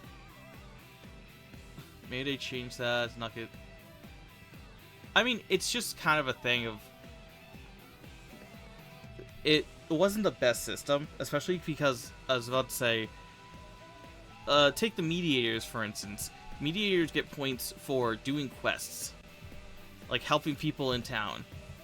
Late game, you run out of quests. But you can always just go around and kill monsters. There's... Interceptors, all they have to do is kill enemies, and they get points. You can do that all day.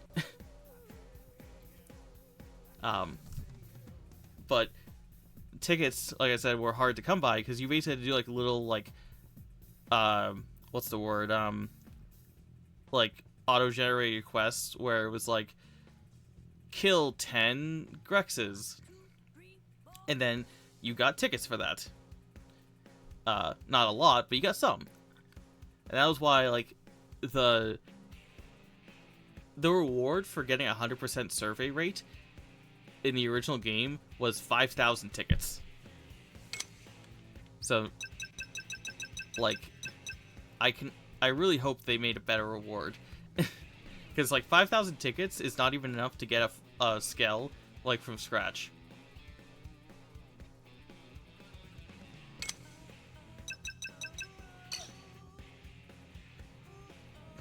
I mean, it's one step above the Xenoblade Torna, group photo. Anyways.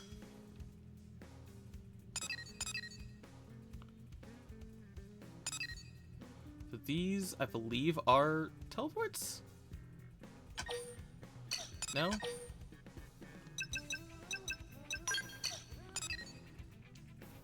Can you not teleport yet? I don't think you can teleport yet. But these are fast travel. Like, not fast travel, but like fast jumps.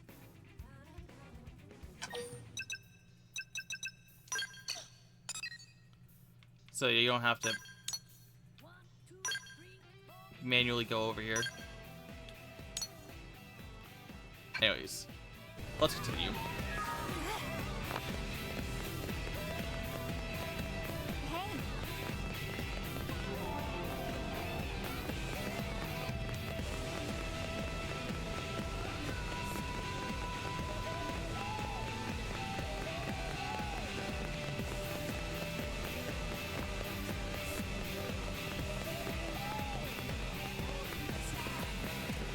think I remember watching a Xenoblade X player a while back, and I taught him how to adjust the camera. Because I'm pretty sure he was playing, like, this. Like, I had to teach him that, and I'm like... It's like, there is... a setting...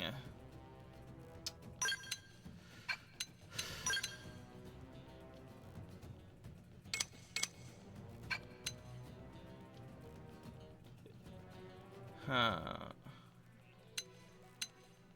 Not sure if it's in here.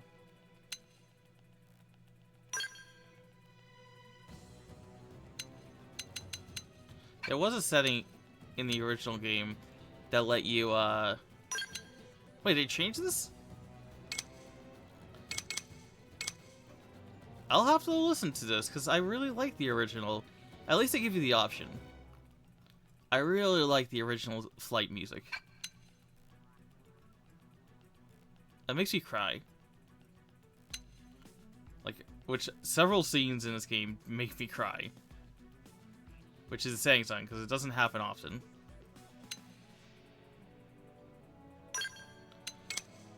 Let's fast that up.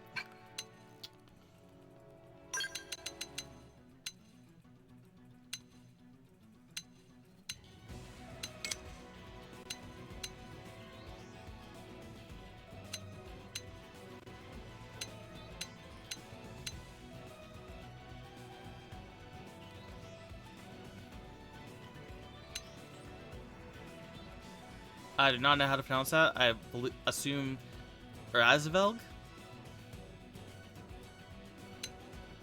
That must be the new skill.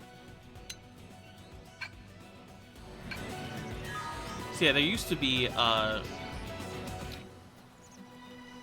L-Y? Oh.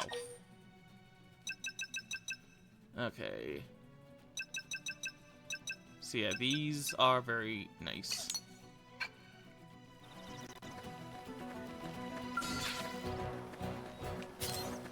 It begins. Look engaging. Lay down some fire for me. Shadow strike. Just force. Lay off! Ow. Fire particle!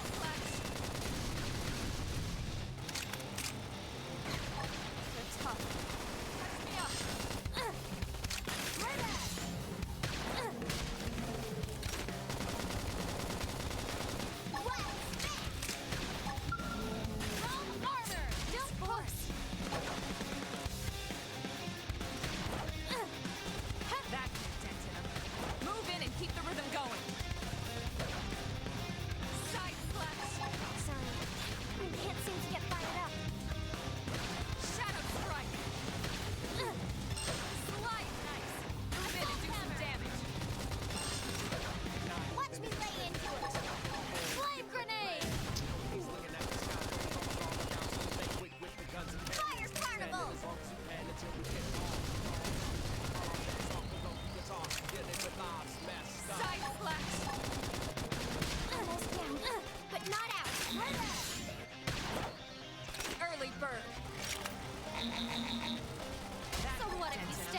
Move in and keep the rhythm going. I keep hitting B by mistake when I try to jump. There we go. Let's move. Always feels good to take down a Lefix early.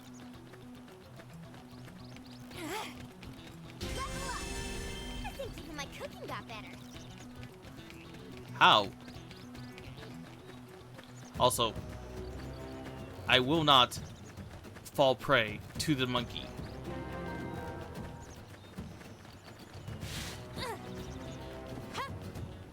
It will not happen.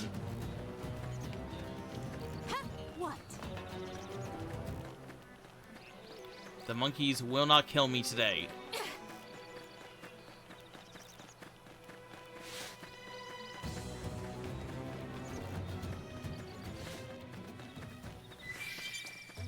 I don't think she's bad at cooking. The thing with Lynn is her cooking is a joke, because she always threatens to to cook Tatsu. But she's actually not bad at cooking.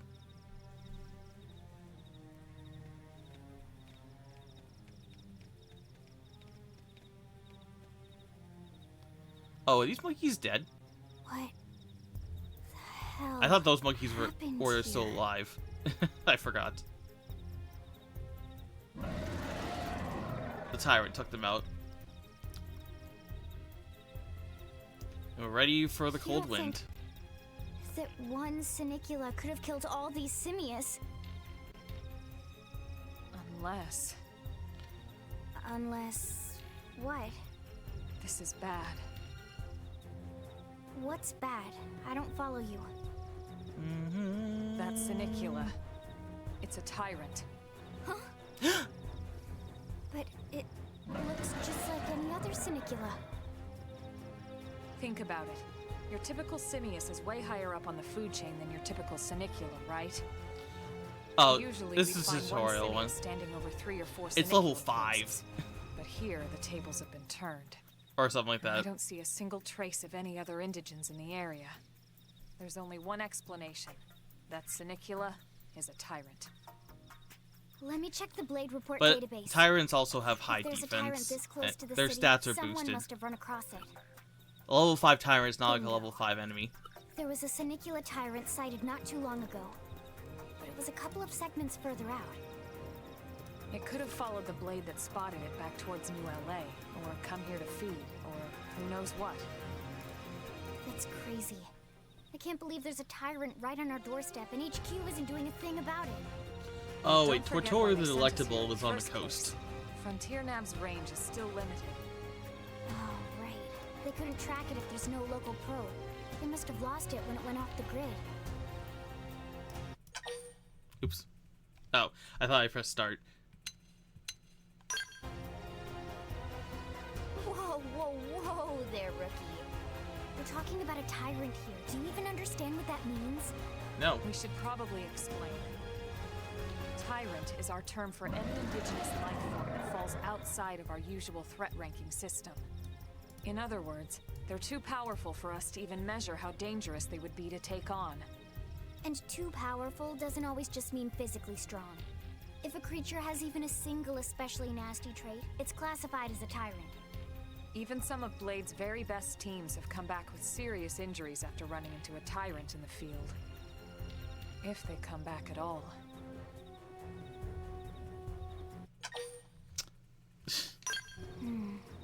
We can handle it. All right. I'm game if you are. Count me in, Elma. Let's do this. I'm not seeing it on my We're gonna list. settle here on this planet. We're gonna have to get used to dealing with tyrants now and then. Though I can't remember We its can't just name. keep running forever, you know? Besides, I'd never forgive myself if someone else ended up getting hurt because we just left it here. All right. Let's do it. But don't push it, okay? Either of you. If we can take it down, great, but if not, even just luring it away would be a moral victory. As long as we buy enough time to install the probe, we can use Frontier Nav to track it, or any other tyrant that comes this close to the city from now on. Just make sure you're ready before we attack. This will be tougher than anything else we've faced. I don't remember this being tough, but I can't remember if you actually do have to kill it.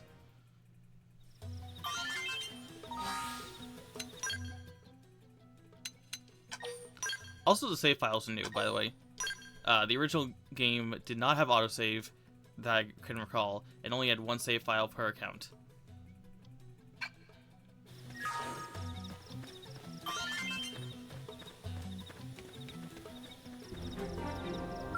They've seen us! Yeah, he's level 5.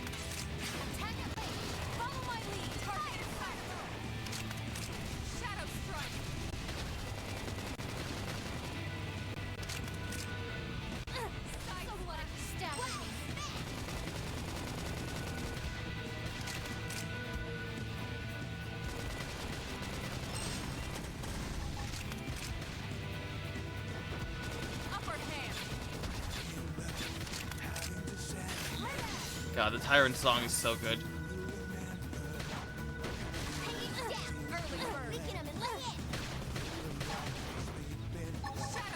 This could difference.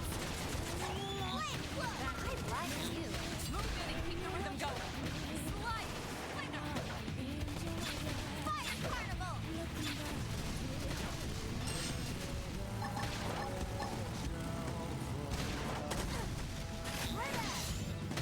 Go me! Now close the gap! Watch me lay into it! Enemies destroyed. Move in and strike.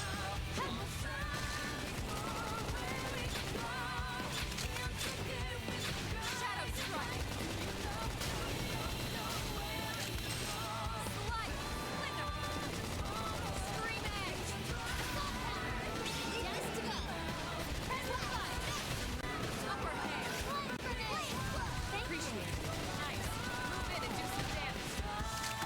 I know! What?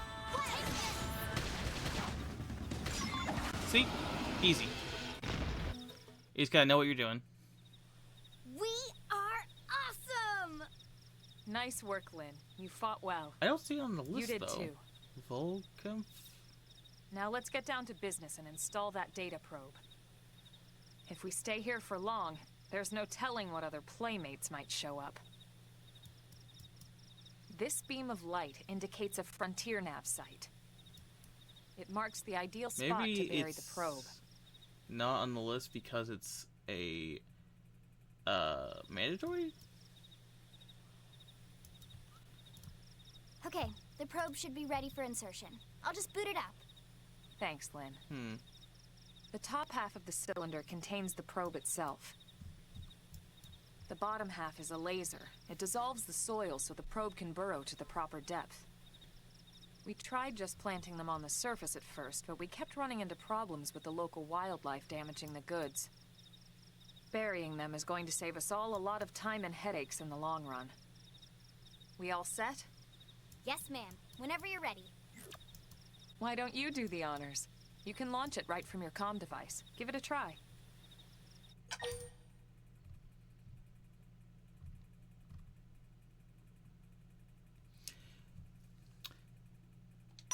So, funny thing.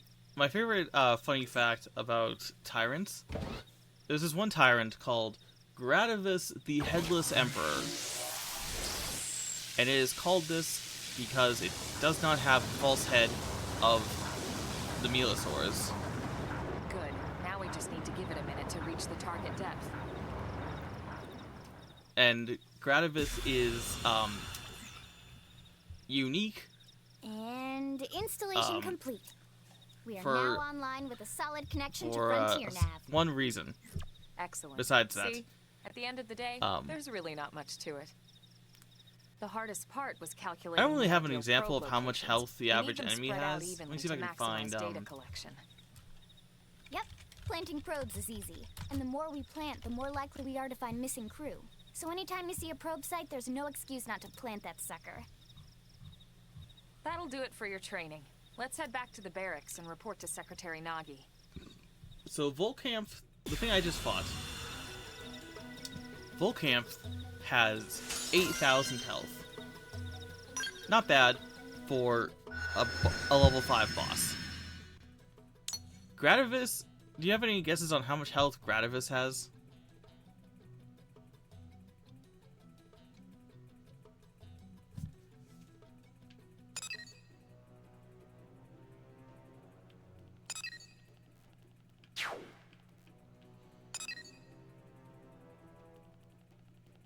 Also, these symbols are really nice. This is a new symbol, the monster symbol. The old one used to be just like some fangs.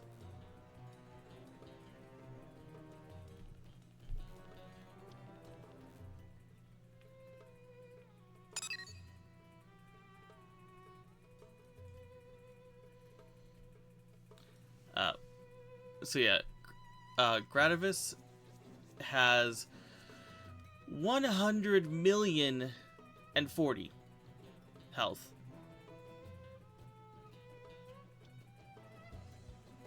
It's a completely ridiculous total.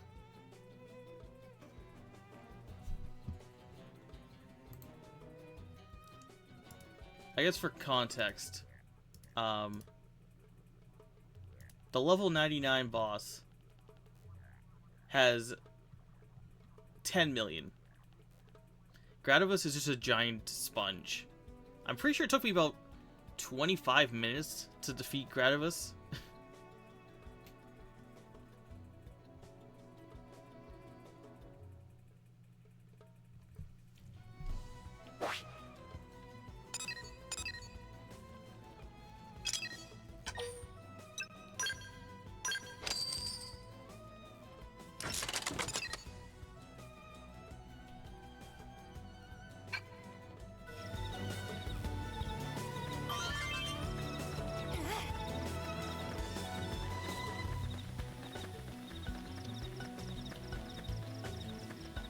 Oh, great. Ready? Let's move it.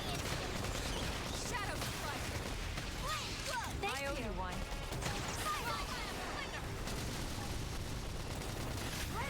Fire, and don't miss. Side Flash!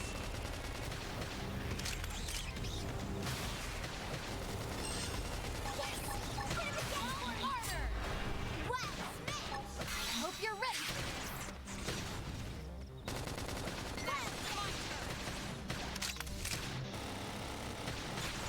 Upper hand! Shadow Strike! Slide! Now melee attacks.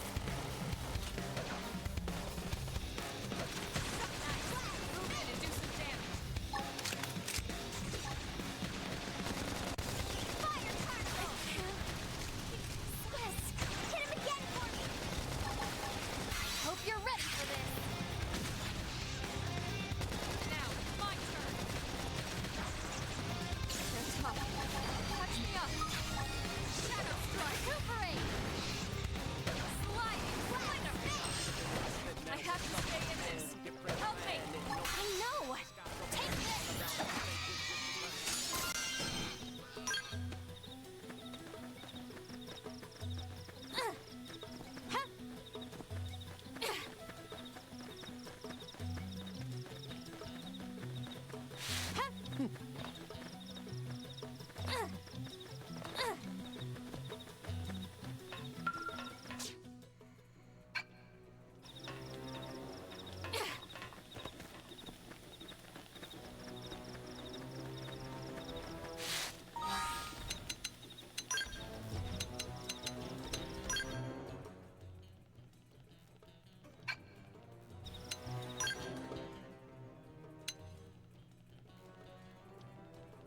Okay, so when do I unlock these again? Do I have to join Blade?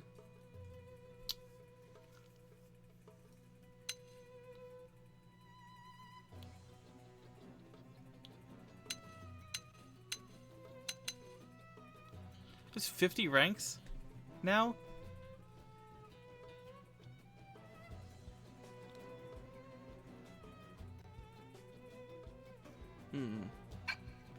Yeah. Unless Lynn was driving. Then we'd probably die.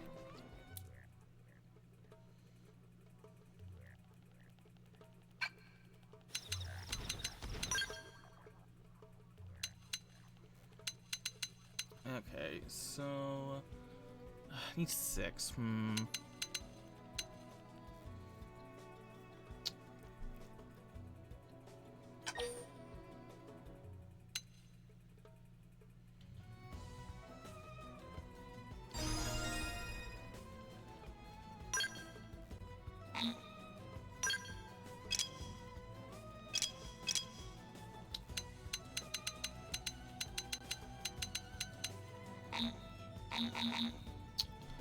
Level 13, she needs that.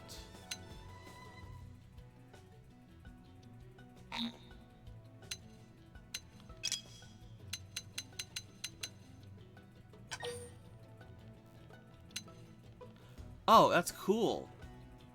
I mean, very rarely would it matter, but it just costs 600.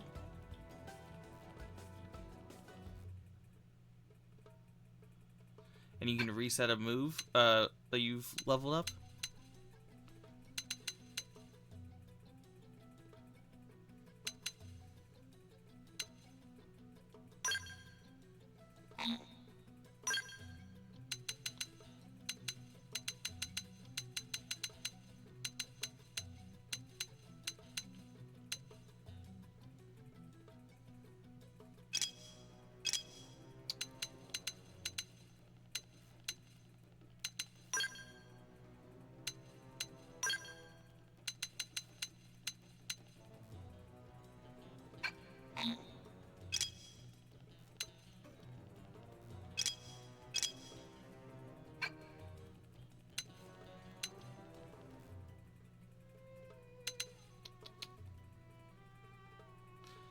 So this game does suffer from what I call second resource syndrome, which is those so that thing we just did where we buried the probe.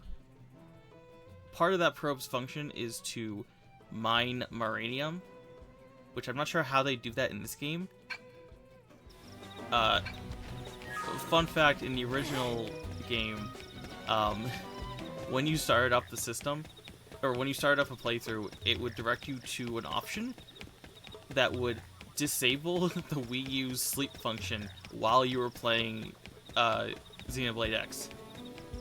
Because part of Xenoblade X was passive grinding of maranium farming. You would just leave the system on, and it would just keep on farming maranium until you got to a max amount.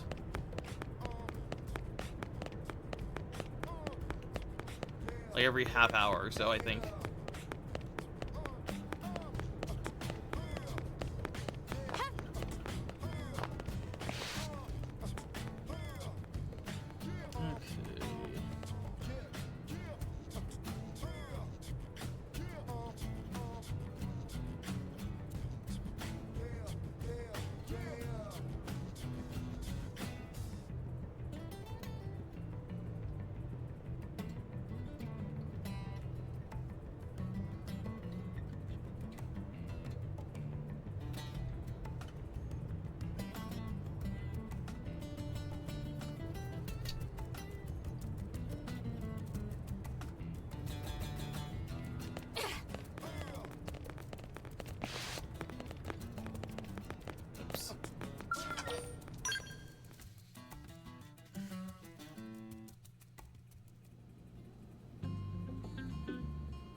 Hey, Vandam. Commander Vandam. Well, now, look what the cat dragged in. I love Vandam. Sorry we missed you last time. We could have come to meet you at HQ, you know. Indeed. I suggested as much. Twice. And we know how much I enjoy being told what to do. Anyway, I hear you tangled with a tyrant, way out of your league, on a training mission, no less. That was reckless, and goddamn magnificent.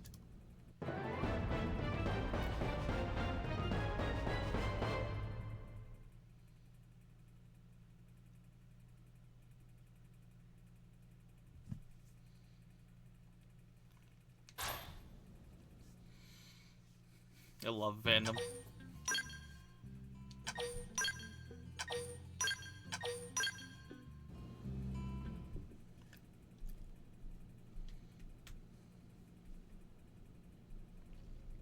So, Commander, to what do we owe the pleasure of your visit here today?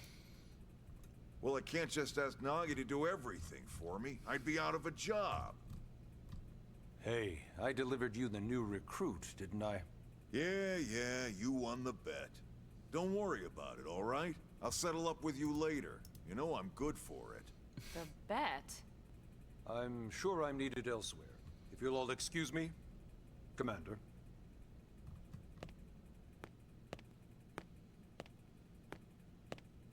Well, that wasn't obvious at all. Huh. Look at you two. I swear, you're like two children excited about a new toy. Look who's talking. I don't recall ever seeing you file a request to personally train a rescue before. Is that so odd? It is before we'd even asked her to become a blade, little Miss Stick in the Rear. Usually I ask when I don't get your slang expressions, but something tells me to just let that one go. Enough about that. Where are your manners, anyway? I still haven't been introduced to our new recruit here. Like, that is just a Commander Vandam thick is Blade's mustache. top officer. In a past life, I was chief engineer on the White Whale. Same idea, basically. Someone has a problem. I also love that he is the engineer of, like, he's this muscle heavy, and he's actually like the chief engineer. It's like you gotta lift the metal to make a scale, I guess. I fix it. You follow? Huh. Not much for conversation, are you? So you still haven't told us why you're here. From the look of things, I'm guessing this isn't a social call. You don't think? No.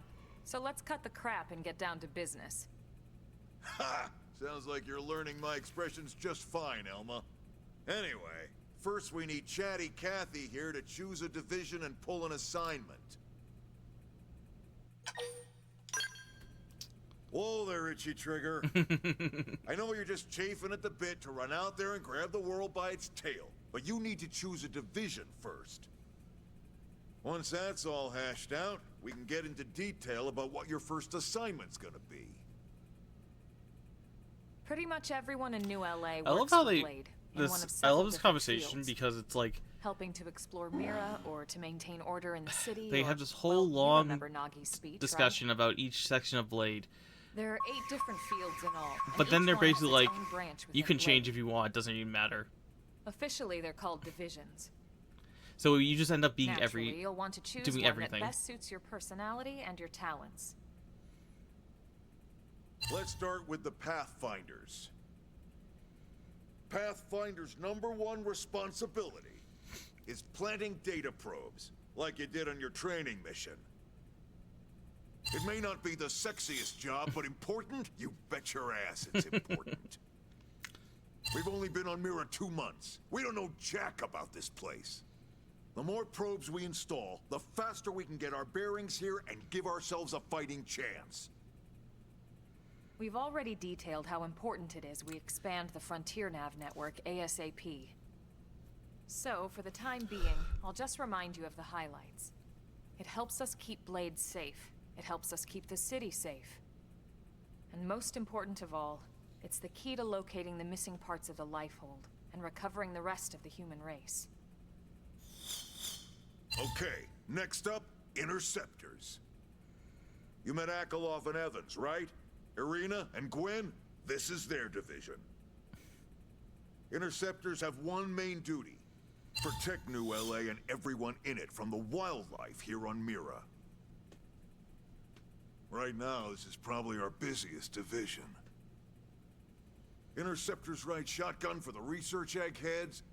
They escort VIPs around, and they help any other idiots who get caught out there with their pants down. Next are the Harriers. Remember Doug Barrett, the Skell pilot conducting the test flight with Lynn? He's part of the Harriers. If you think of the Interceptors as defense, Harriers would be New LA's offense. They specialize in preemptive strikes on clear and obvious threats. But only on clear and obvious threats. They're not meant to go out and just blast any indigene that moves. And you got your Reclaimers. These guys are in charge of finding the other pieces of the White Whale. Among other things, that is. Including anything of ours left behind after a battle. Skell debris, weapons, personal effects. It can get a bit morbid, frankly, but it's gotta be done. Until we're up and running here on Mira, and have this place completely figured out. Everything we brought from Earth needs to be treated like it's irreplaceable. Also, the search for the Lifehold. That's mostly on the Reclaimers. Next, Curators. Curators are the first to scout ahead to unexplored territory, bringing back whatever samples they can get their hands on. Fruits, bugs, sticks and stones, you name it. It's not all picking berries, though. Being a curator also means being the first to encounter unknown indigens. Next? All right, prospectors. Prospectors do, well, prospecting. They poke around, looking for minerals, resources, and whatnot. Things we need for everyday life here. We packed all the essentials we could on the White Whale, but that won't last forever. We need to be able to replenish our water and fuel if we want to survive. And sooner or later, we're gonna have to figure out how to replace things from scratch. From the socket on a Skell's knee joint, right down to the frying pan in Lynn's kitchen. Without these guys busting their butts, we Doesn't have really no make future sense to speak of. that we need to drink, that we need water, but Next up, that's outfitters. a different issue. All of our ground gear and Skell weaponry is developed in conjunction with private arms manufacturers, or AMs. Outfitters are Blade's way of supporting these AMs. They'll seek out anything that might inspire new weapon ideas, and even assist with testing new prototypes. Finally, the mediators. Oops. These are the folks who keep everything hunky-dory Yeah, with John like I and said, Joe Q public. it really doesn't matter. Any problems They the act city has, like they come to every mediators. Fight with your buddy neighbor, is like a mediators. Lost cat, mediators. like this is like groups and this is an important It's not decision. a division for everyone. You need to be a jack It of all really doesn't matter. trades You and a do people every job person. as a player. Someone with my charming personality, probably not the best mediator. But if you got what it takes, it's a clutch role, keeping things cool on the home front. All right, so I think that's all 8 divisions. Any idea which one you'd like to join? Don't fret about it too much. Oh, definitely. Whichever you choose, you still have a lot of freedom in how you operate. But it makes sense. Like, Mediators can still get out there and mix it up, hunt indigents, yeah, see, whatever. they're saying that. And if a Harrier wants to take a break and settle an argument, that's their prerogative too. There's also, yeah, To the be classes. honest, even though it's sort of frowned upon, you can actually change your division whenever you like. So there's really no reason to stress about this. All right. You like ready the to classes, choose? the jobs, and in this. Yeah, and we're on pins and needles here.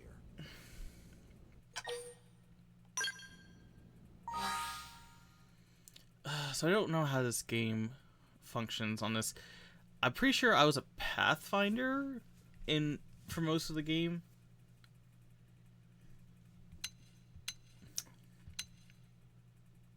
But I also will need a lot of resources.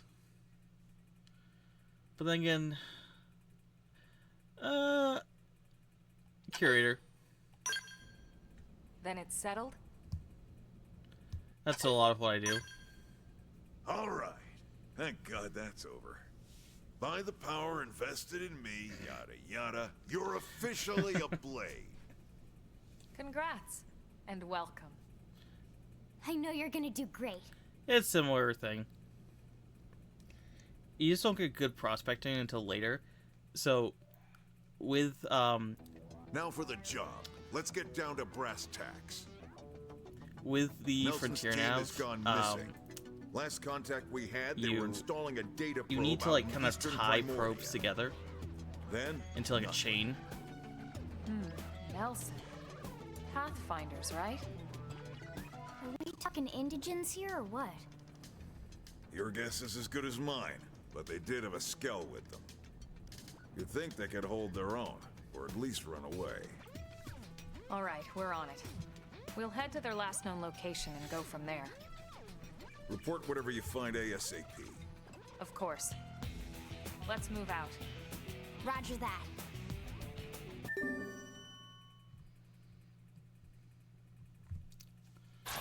Okay. Like, a lot of what makes this game take a while is the Use this strength in-between to keep stuff. Everyone's safe.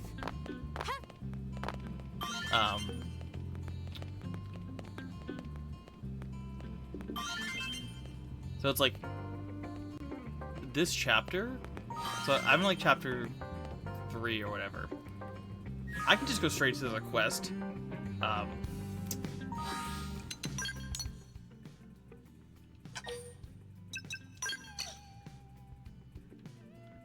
can just go straight to the quest. Nothing stopping me. There are later quests that do have restrictions. Like, as you get further in the game actually does force you to do exploring. Because the idea is basically, it's like, how would you know that this thing is here if you haven't gone out there and explored the continent? is the idea. So it's like, I think the most you ever have to do is like 50% of the world. But if you've been playing the game, you should have 50% of the world without really trying. Like, the game never is like, do 100% of Primordia before you can finish the game. It's not that mean. Like, there's no reason for it to do that. Yeah. So, I don't remember quest markers being even in the game. You kind of just had to run around until you saw stuff. Okay, they just unlocked fast travel. So, let's run around NLA and see what's what.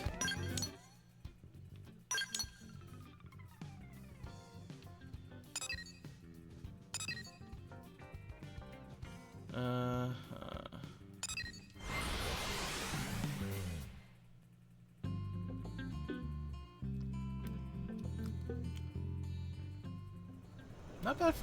Not bad for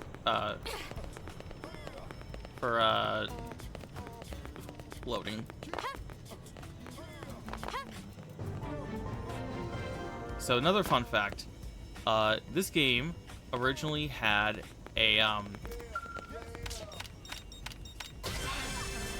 basically this game wasn't that good at loading to begin with, so Monolith Soft, being, you know, Giga Chads,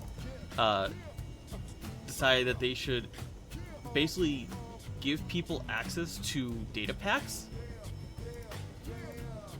What the data packs do is, you could download data packs, and it would basically, like, preload the most common things.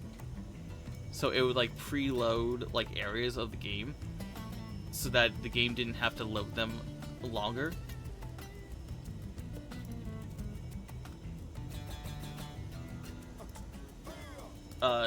Now those data packs took a while to download. I had to babysit my Wii U for 12 gigabytes. Was it 12 gigabytes? It was many gigabytes. And, I had to keep on telling it, yes, I still want to keep downloading.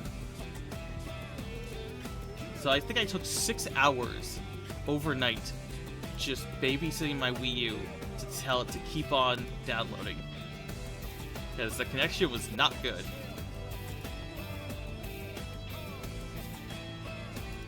Not at that time in history, and in my room at that time. Why can I not find treasures?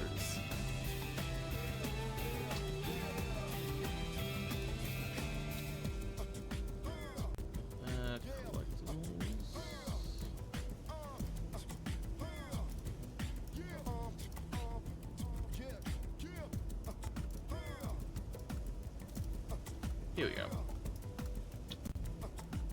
Where am I?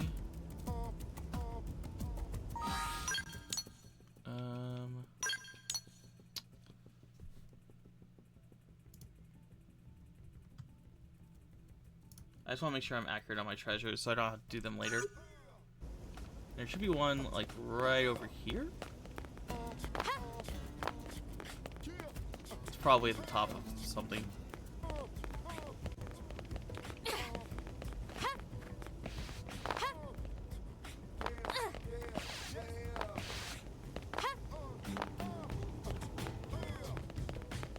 I wonder if my least favorite guys are around.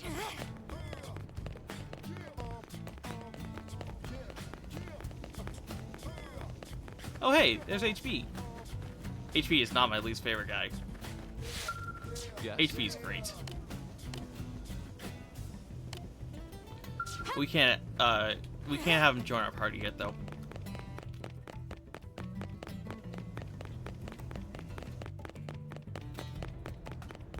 So my least favorite guys are these two guys in the commercial district. They are called Bates and Beats. They are at opposite sides of the commercial district, and they have almost identical names. And they were part of the unnecessary affinity connections I mean, it's more just the fact that their names are super similar. I get the joke, but it's like... Okay, see, that is amazing. Look at that. The old game would never have been able to do that. The old game would not have loaded somebody who was over here. And I know, because there was a room in the game... original game, where you had to get a quest from somebody, and literally you could not see them from the other side of the room.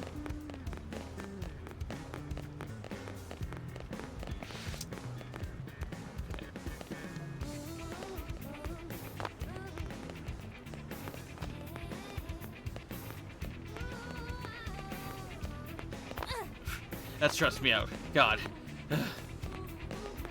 I know it's possible, but God, that stressed me out.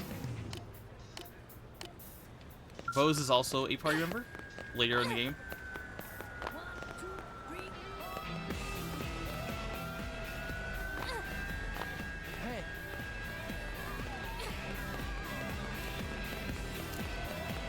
Many quests are in the commercial district.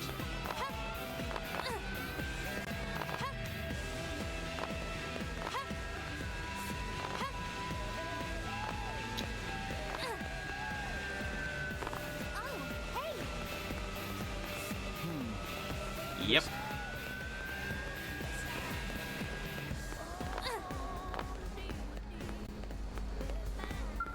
Now what?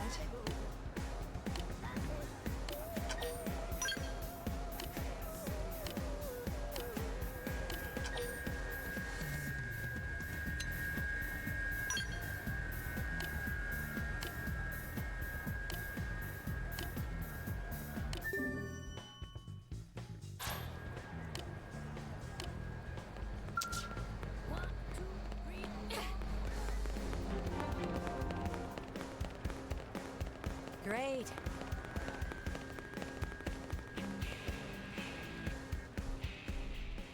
I believe this is another quest, another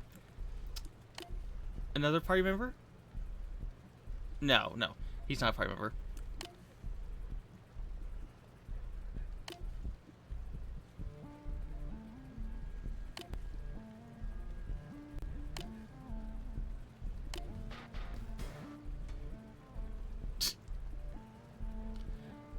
Wait, is Justin the... Justin might be the lobster guy.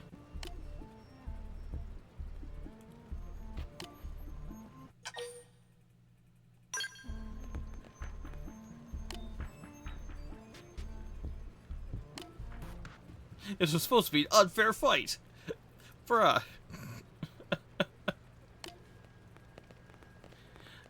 Can't believe you tried to make this fight fair.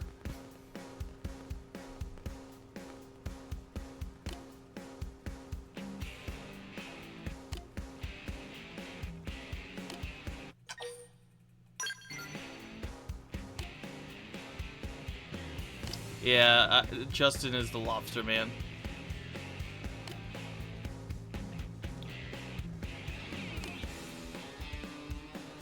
If you don't know about the lobsters, they are true terror.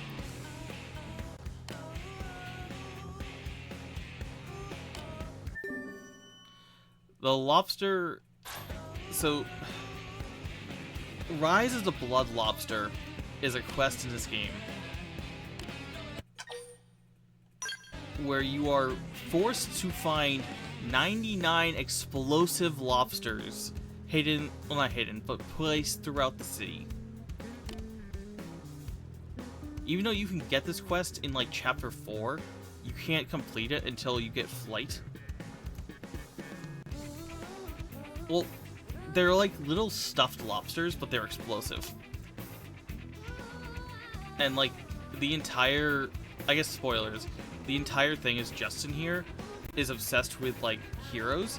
And he basically went the... Like...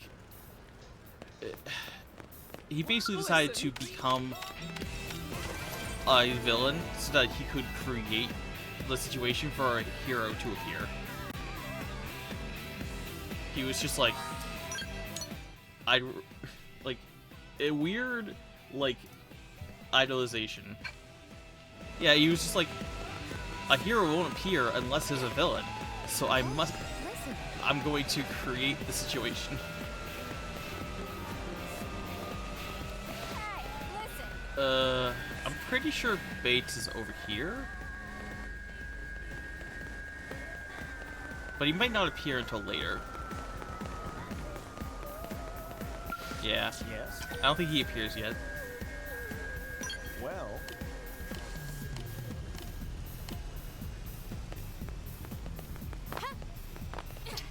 Whatever.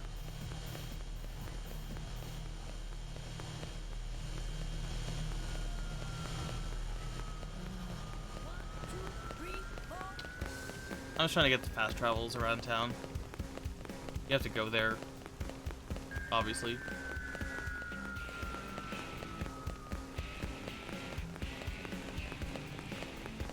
Listen.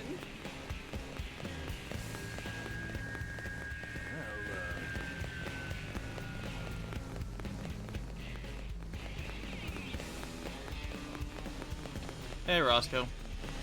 Hey, listen.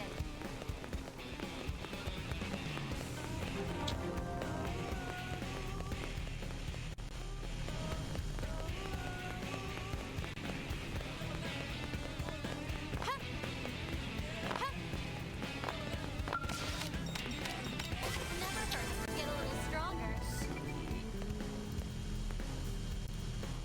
Okay. Any treasure you can get early is good treasure.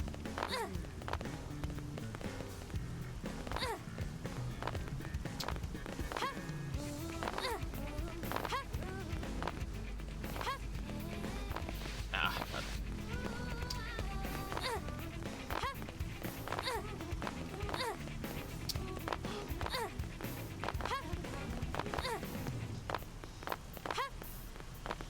Come on.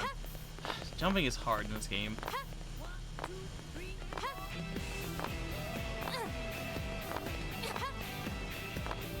Hey, was there any point to that? Can't tell you. But I wanted to make sure.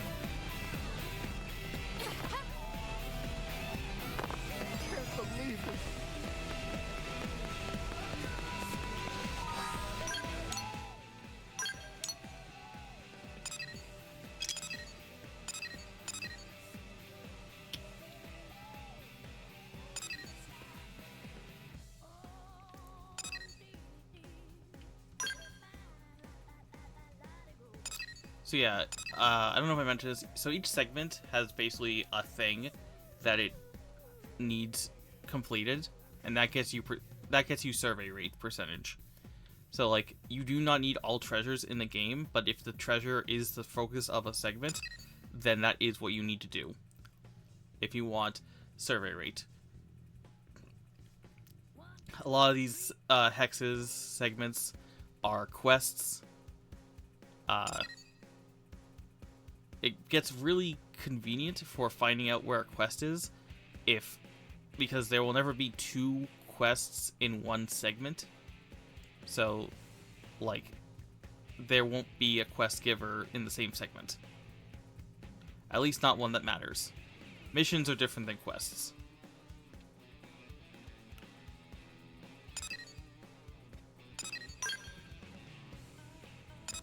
So like in this one, the segment is a tyrant, or it could be a frontier nav site, stuff like that.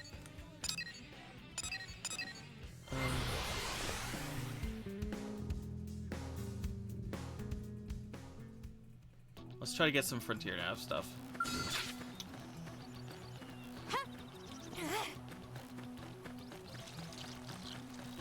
Here we go. Let's see what you've got. Wow, shot Right. Nice. Move in and do some damage. fire carnival. Don't force. Hold off. Slide. Stream edge. So what if you think you should be doing better? Let me feel me. I owe you one. Leave it to me. this game actually has a fair amount of like control.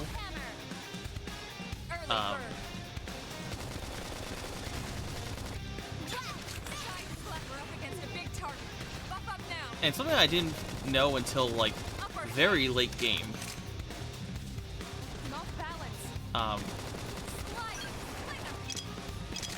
There is a withdraw button.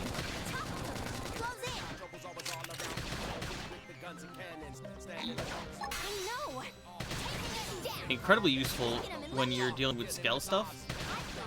And you don't want your scale to blow up.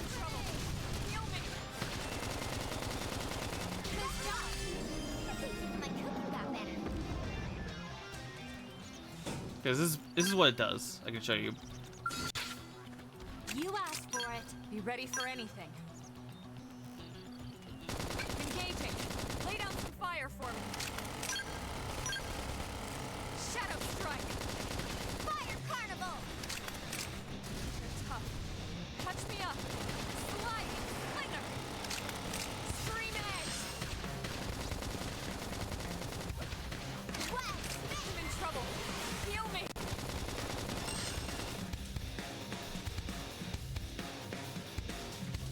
You can just do that. It returns you to the last place you fast traveled. Incredibly useful.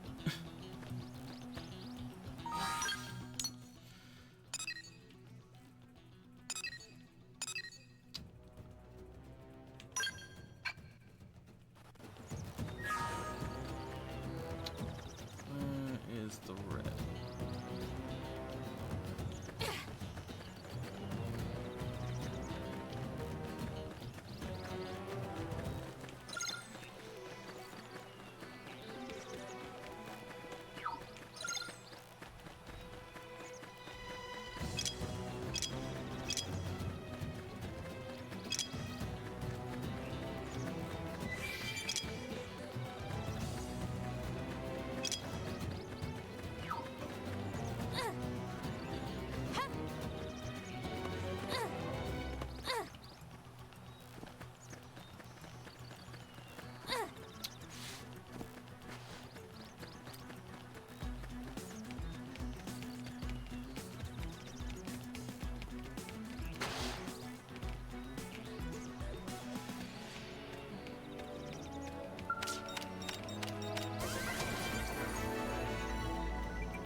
Oh yeah, that's right.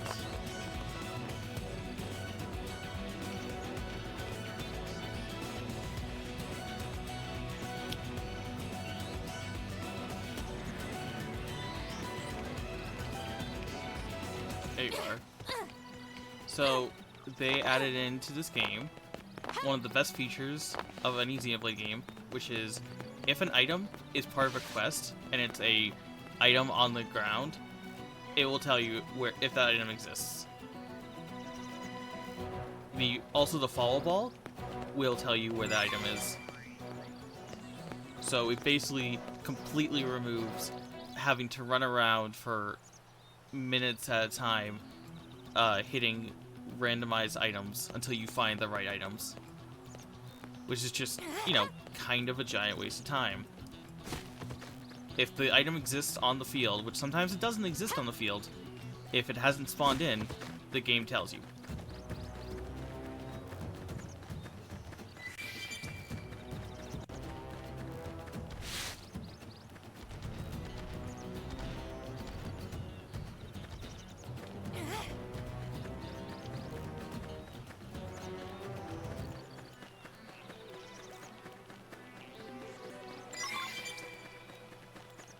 Now, this does only work for quests that you are tracking, so it's not perfect. You have to know an item is something you need, so you can't just like check every item that spawns.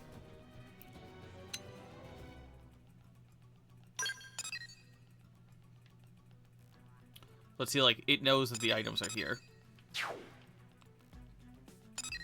Although, judging by how close they are together, I think that might just be a quest item. Yeah.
Here we go.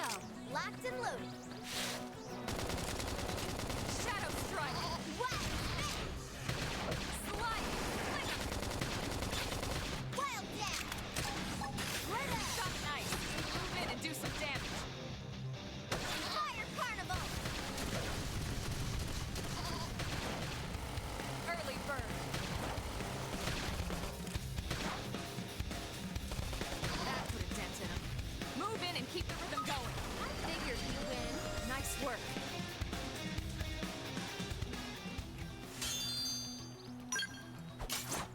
Ready? Let's move in. Let's lay into it. Shadow strike. Fire carnival. Slide. Red eye flash. Go. Now play it down. Slide grenade. Nice job. Nice work. It begins. Locked and loaded. Yes. Now let's slide. Nice job. We can hope I didn't get in the way. So fun to kill things fast. Well, sometimes battle in Xenoblade gets kind of like long. Okay, so there should be a giant light. I think that's what I'm looking for.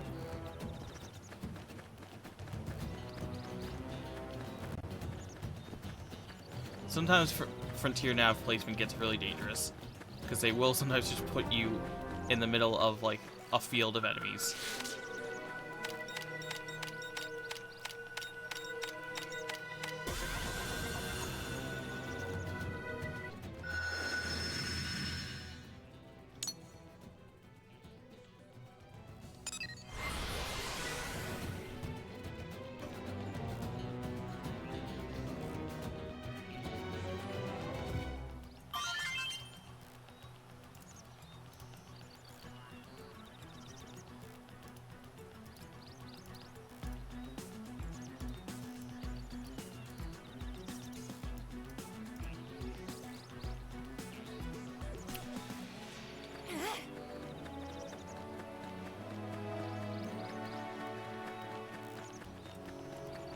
True, true.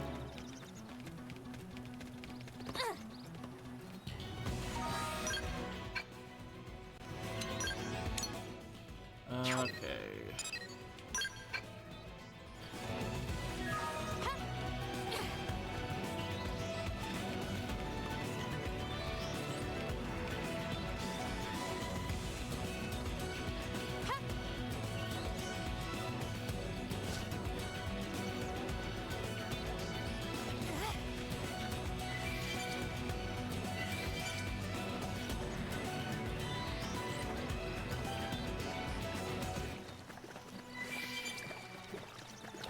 Yes. Comes from experience. My That's favorite true on any planet. treasure, dung piles.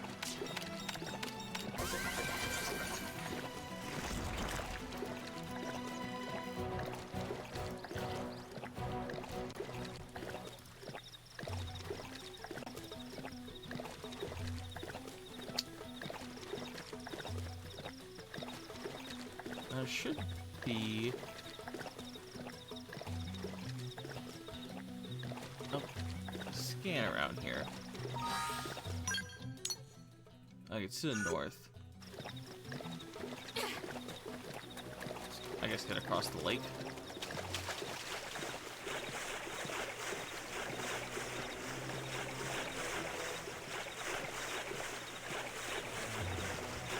I want to say it's like under the... Oh, it's right over there.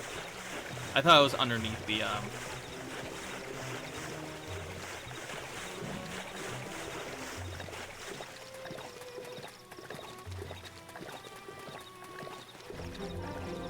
This can't be good. Oop.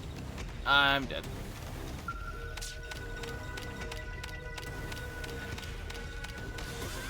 Haha!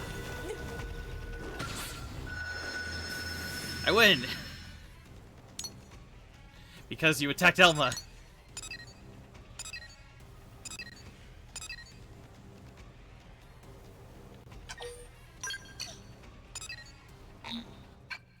Hurry. Yo. Hey.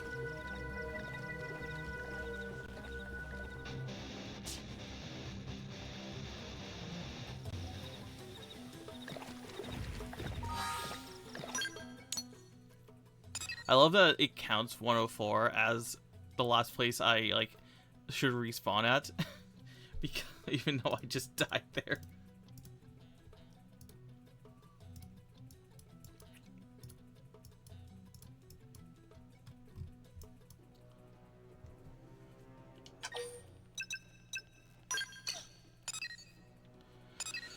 Let's see. I gotta keep track of my segments. It's really crowded. So it's...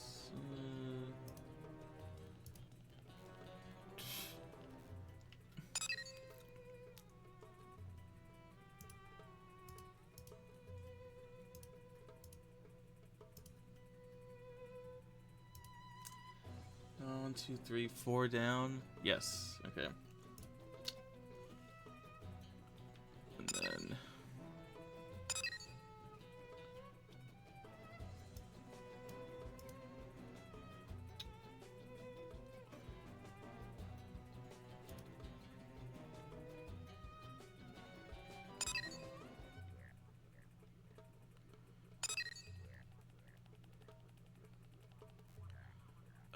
let's see.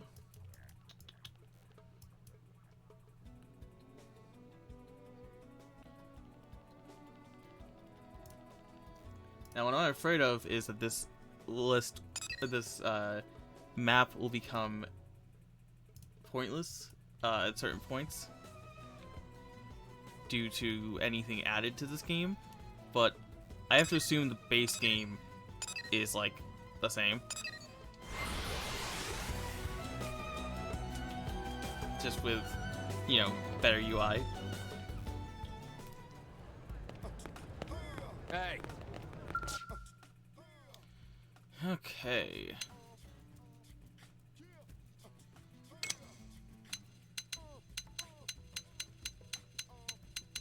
Darn, there are no quests I can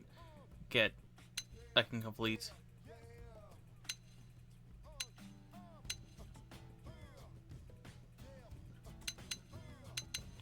You can only get so many quests at once, so if you ever like have quests that you can turn in after you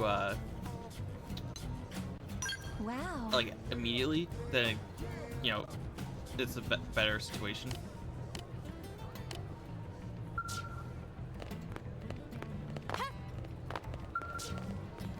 What?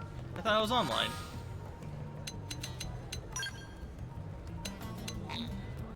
Oh, I haven't connected yet. Okay, that's fine.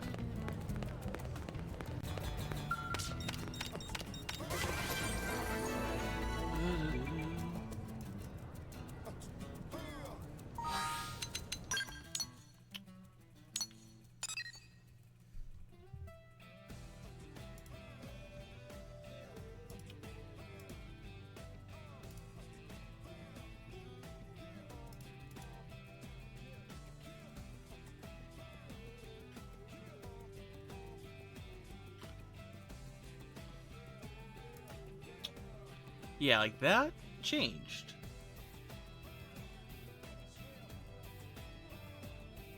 Four up from the right. From the second. Yeah, that was something else. They changed that.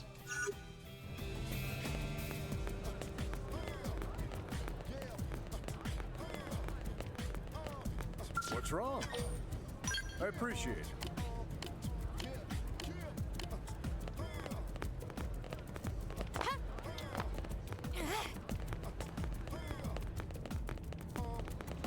Do they have skulls, like, for sale? Okay, you can't even look at them.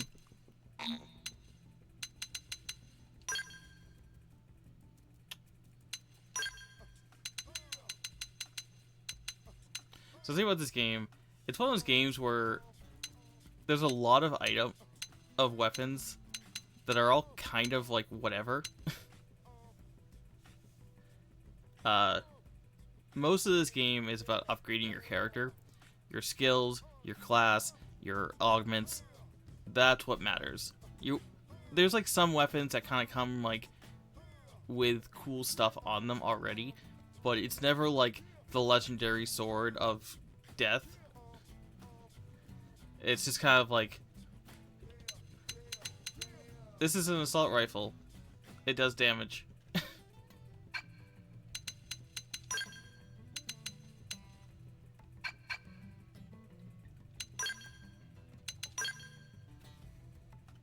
It is funny that left and right arms are different in this game.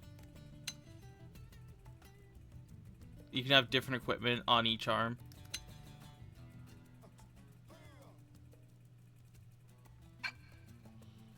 Why? I don't know.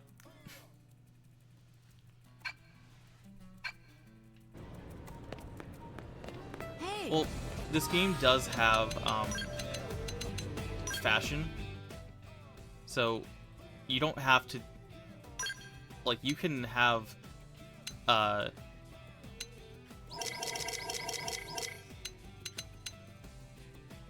like, you can have whatever you want on, and you don't have to deal with the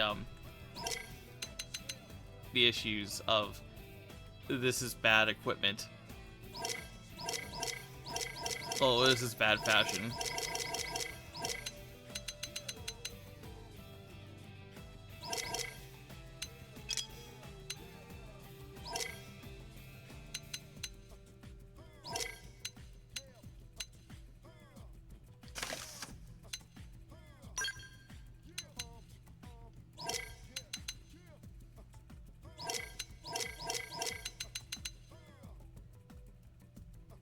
That's just Elma's outfit.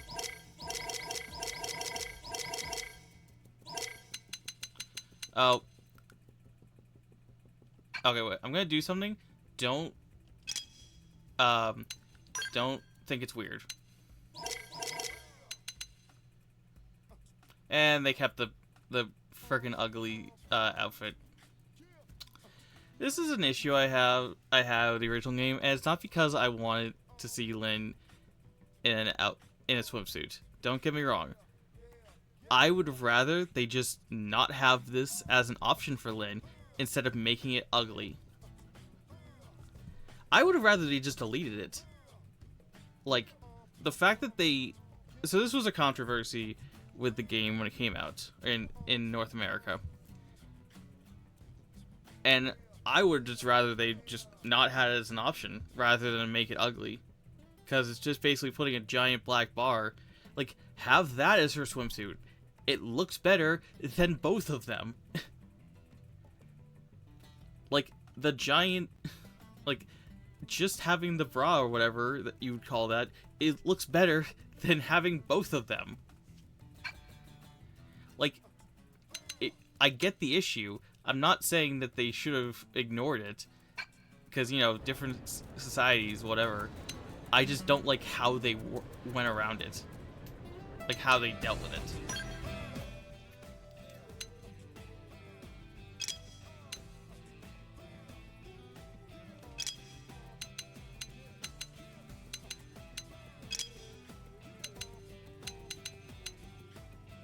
Okay, so now Elma has Shadowrunner. Now we can basically do whatever we want.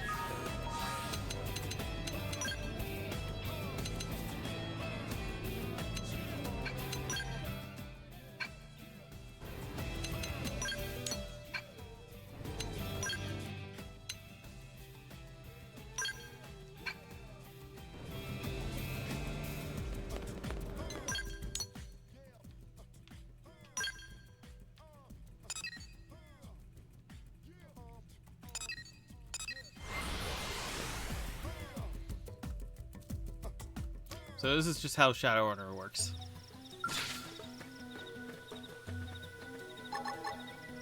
Wait, do I have... Oh, I don't have the, Do I? There's another ability that Elma has that gives you TP. But right now we don't have TP. TP is tension points, and it's basically this game's magic. Like, anything that's, like, really powerful requires TP to activate. And it kind of builds up in combat.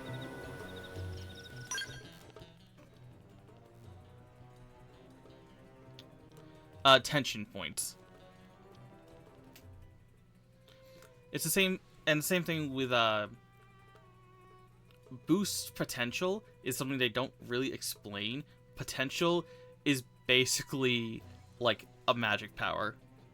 Like it's any, like it's like a technical damage.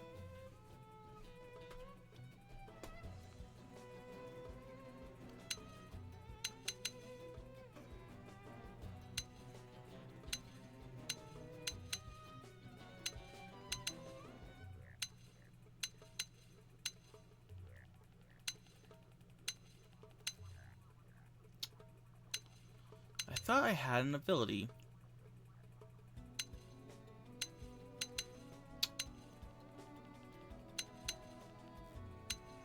Okay, it's blood sacrifice. That's not till level 11. Okay, so I need blood sacrifice. Then you can do Shadowrunner stuff.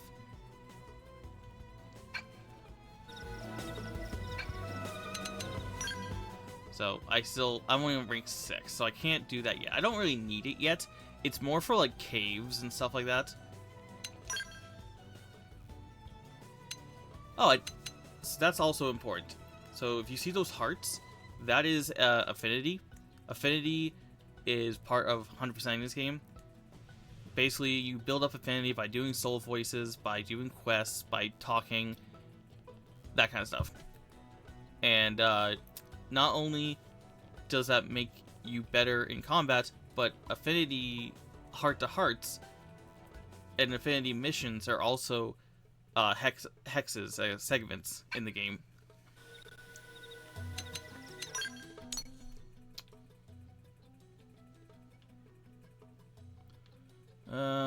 Let's see. So they say level 9. So I guess let's run around and do some stuff. I still got some leveling to do. I can do some quests too.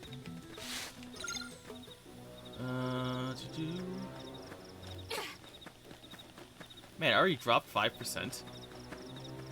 So they'll explain that in due time. The secret to that Blade Tower is that it's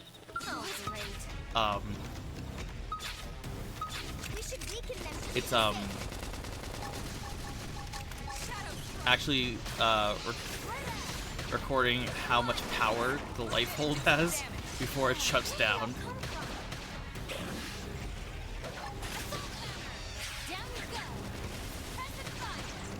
So like the game, it started at 60%.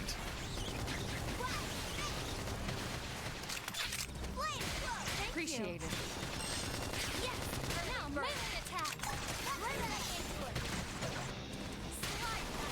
Move in and do some damage.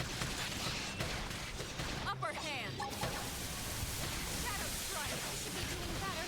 Yeah. I should heal up first.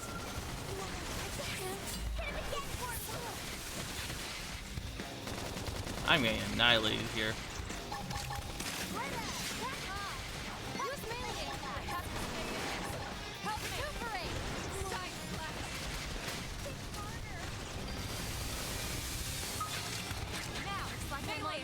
Dad.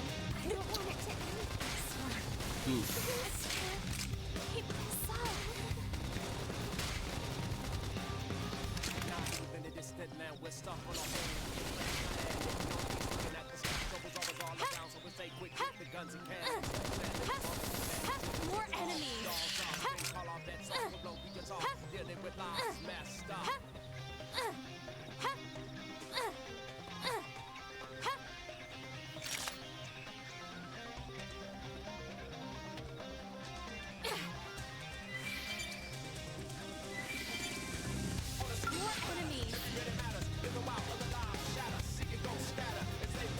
This is why we love Black Tar.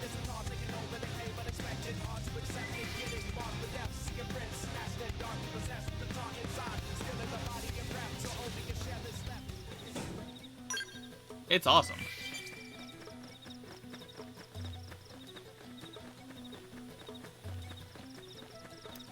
Now I need to remember which, there's one combo I want to get early.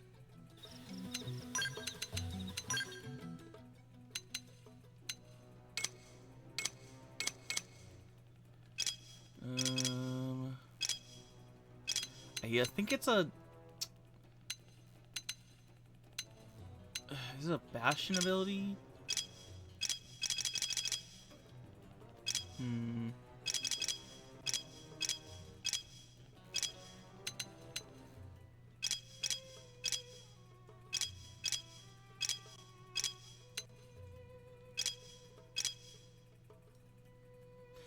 Do I have a guide for this game? Oh yeah, I do have the hardcover guide for this game. It's very nice.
Where is it?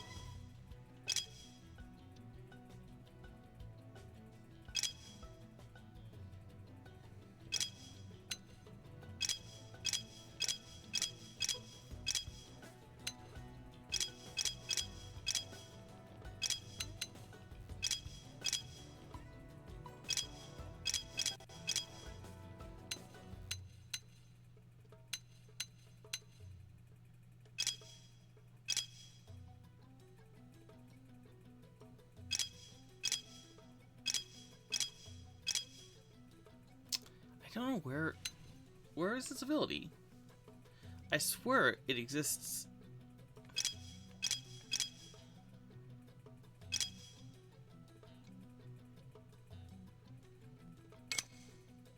Was it?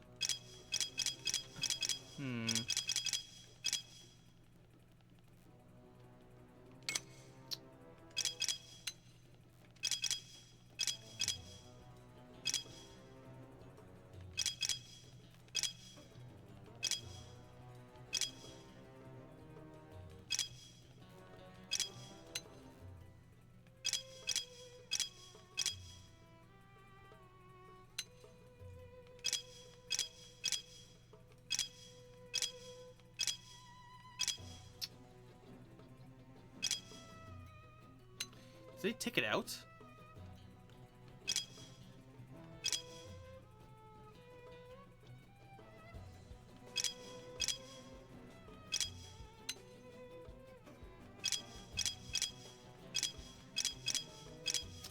Did they seriously take out this skill?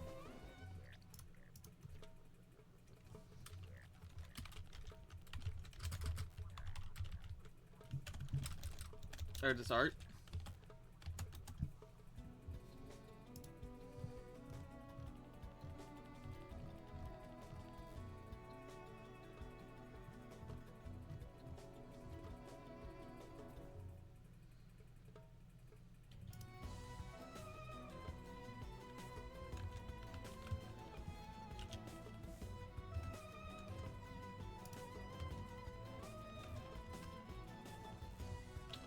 Okay, so...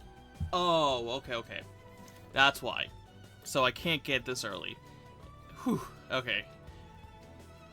I got confused for a second. So Essence Exchange is a signature art of Yelv. So I can't learn it until I think I become like best friends with Yelv or like finish his story. Yelv is another party member. Yes, it's spelled exactly how you think. Y-E-L-V. The reason I was looking forward finally was because Essence Exchange is incredibly useful. I'm sure you've already noticed I need TP to do big moves. And TP has to be built up. There's no, like, hotel you go to where you can just get your TP maxed up before a battle. What Essence Exchange does is it swaps your HP with your TP, which normally is really bad because, like, you know, you only have a max of 3,000 TP. But let's say you have like 6, 7, 9,000 health. You still max out your TP, but then you do this. This is a free. This is not a TP skill. You do this at the beginning, like you go into a fight. Do this, leave the fight. Now you're at max TP, and your HP heals automatically.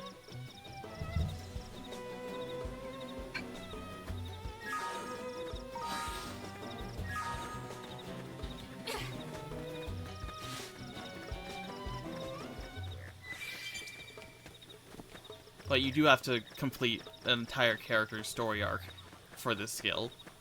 Or for this art. That is the downside.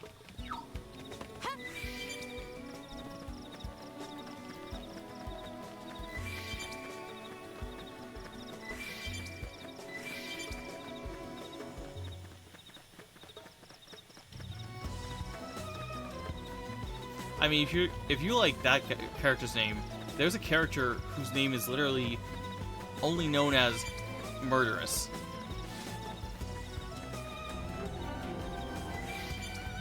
That is the only name she goes by. Murderous.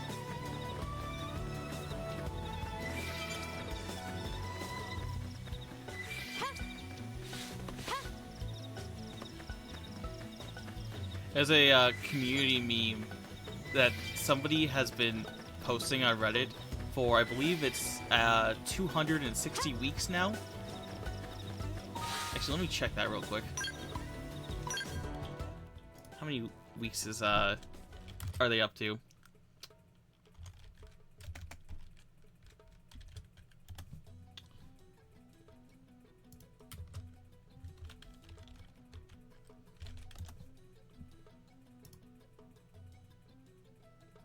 Okay, so they stopped. They were saying they were posting until Xenoblade news of Xenoblade X2.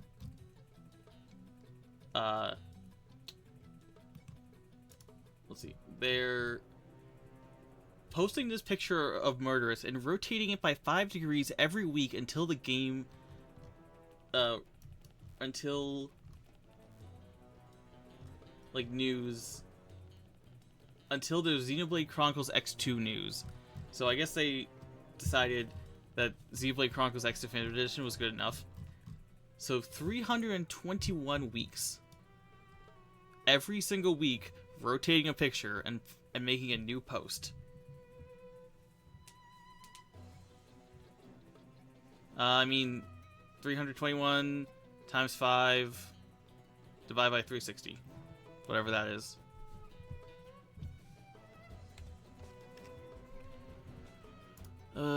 let's see, 321 times 5 divided by 360. 4.45 turns.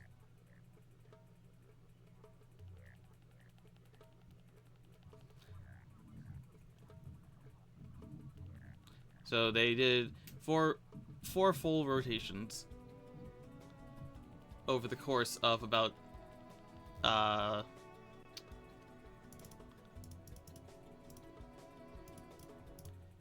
6.17 years.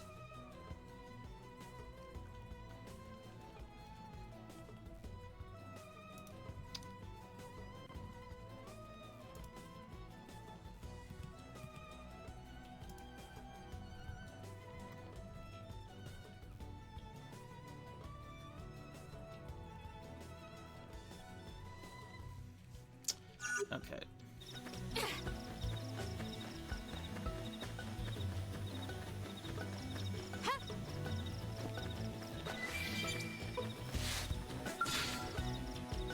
It begins.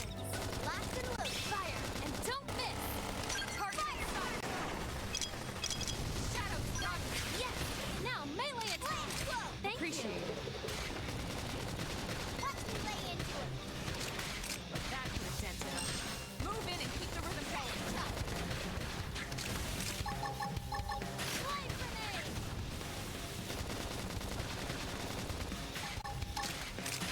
Early bird. Don't me. Close the gap. Slide. Lightning.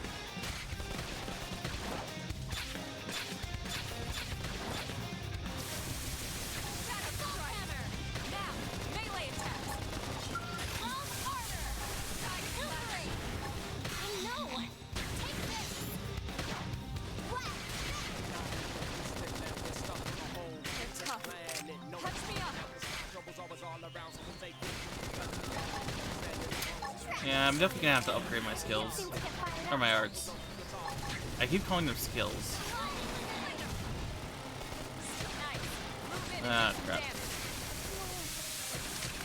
I don't want it to end. Submuscle neutralized. Switch to close range combat. Reinforcements. Watch out. I have to stay in this. Help me. This is wearing me down. I'm not gonna make it. Looks like I'm on my own again. One more hit.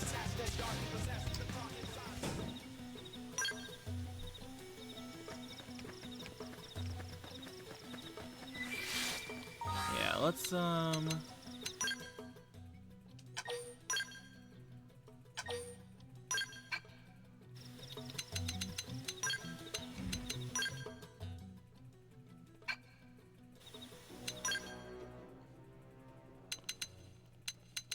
so definitely upgrade that.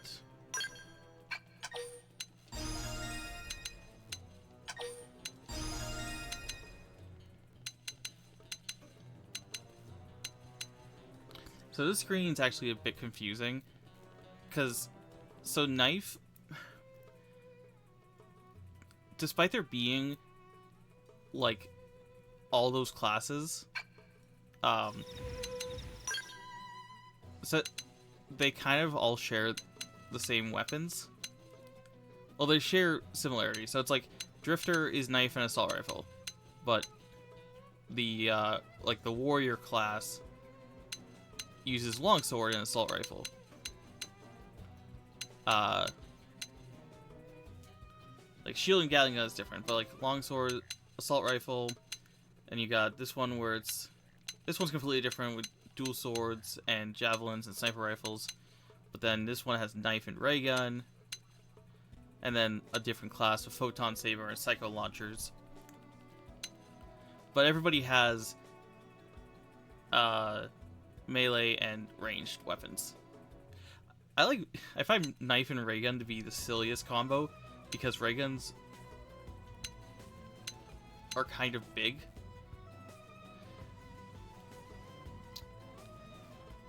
And then you just have a little knife.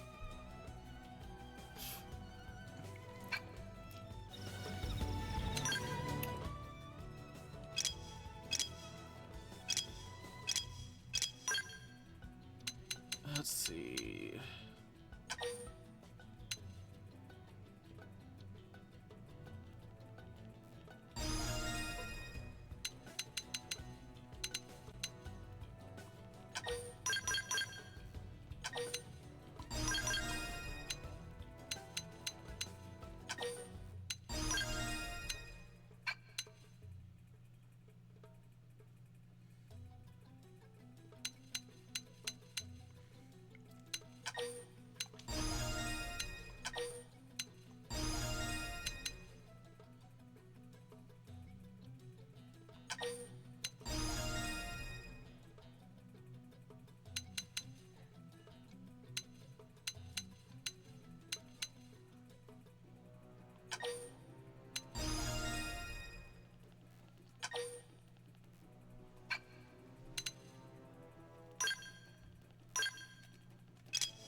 Cal wreckage.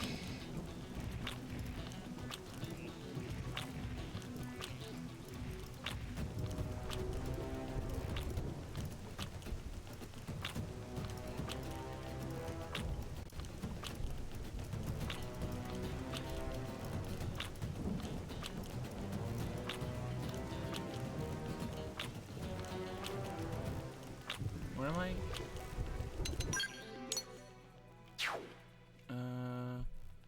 North.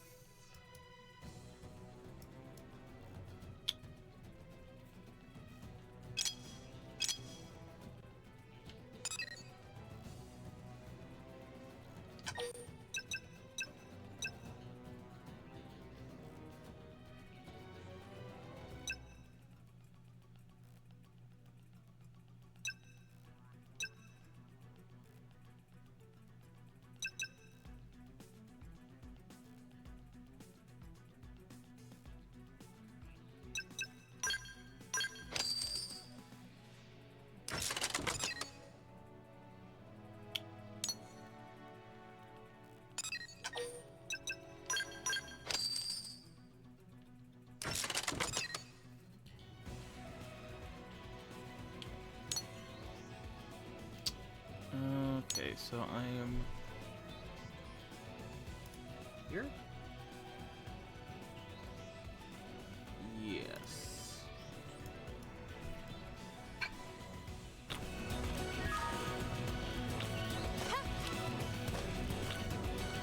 Yeah.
Okay, that's 112.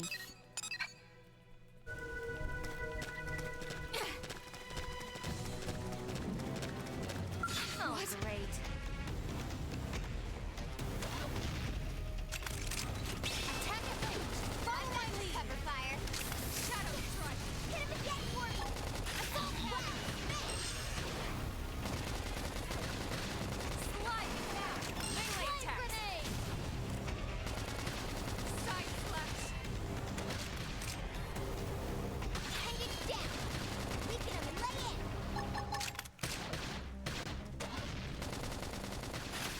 Destroyed. Move in and strike. Slide. Flinger. Scream it out. Figured you win. Nice work. Here we go. Let's see what you've got. They're off guard. Stagger them with a melee attack. Shadow strike. Fire carnival. Slide. Flinger. Reinforcements. Watch out. What? Got him. Lay down some cover fire. I'll blast a hole right through it. Side slash. Ah, crap. What is that? Oh, that just ran through the, that Upper fight. hand. Shadow runner. Shadow strike. Slide. Move in and do some damage. Summon the Megazord. Move in and strike. I mean, he left the fight. Fire carnival. Hey, lay off. Don't push. Upper hand. Slide.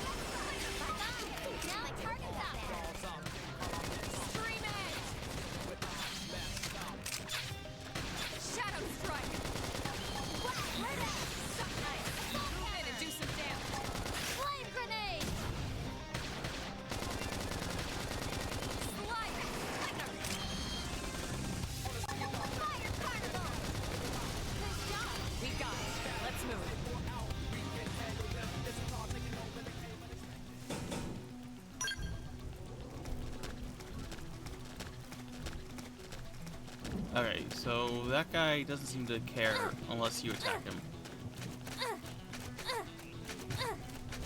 So the little things around people, enemies, level are their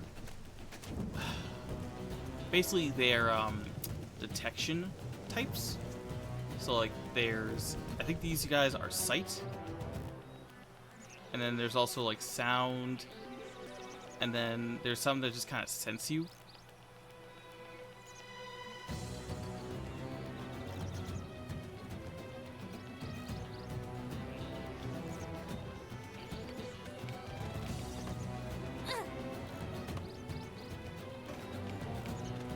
Leave us alone.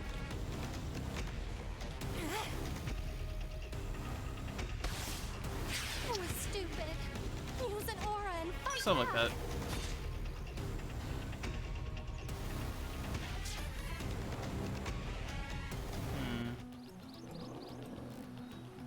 Maybe if it's nighttime?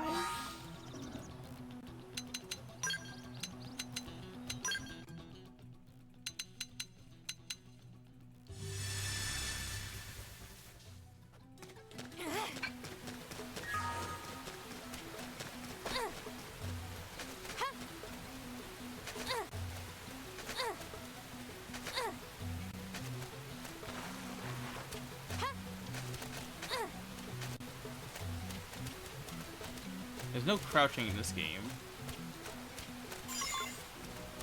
Okay. I don't know if that was because it was raining, but I'll take the win.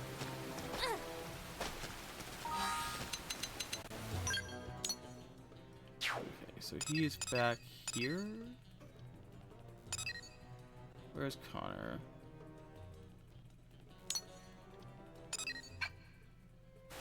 Oh no. The reward is a frickin' tank top. Not again.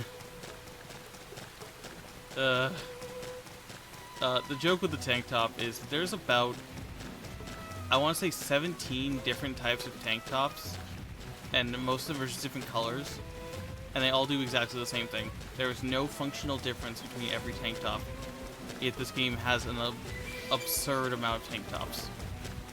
And they all do exactly the same thing. Be kind of subpar clothing. But there's so many quests where the reward is a goddamn tank top.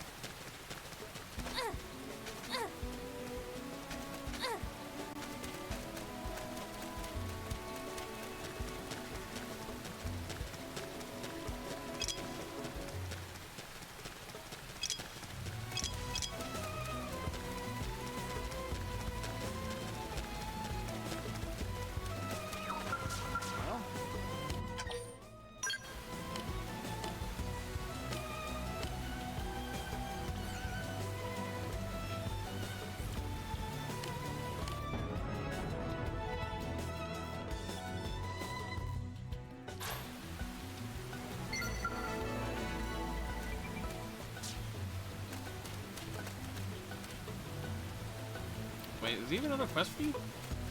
Well,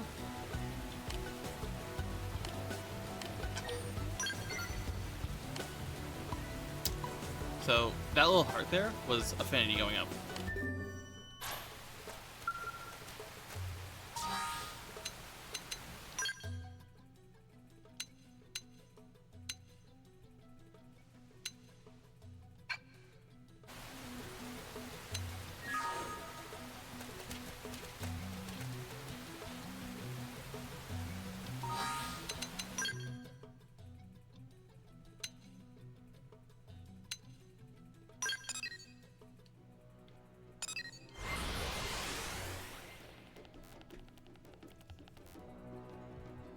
Yeah.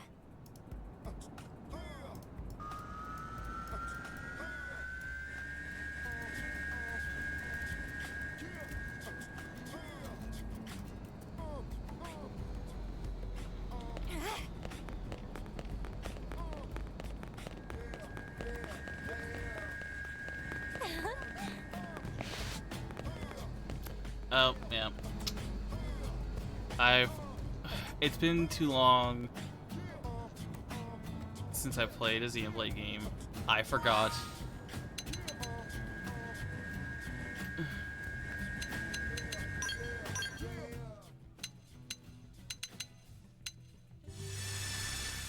Not people have hours.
And then she ran away because she did such a bad job making it drink.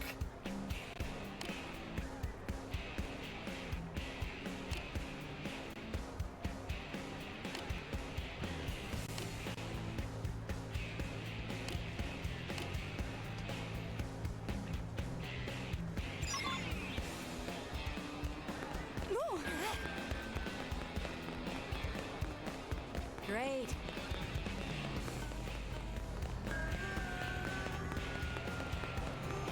I'm sorry, where did she end up?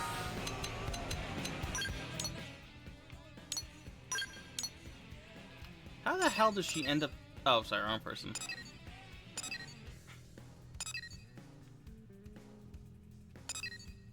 Okay, no, that makes much more sense.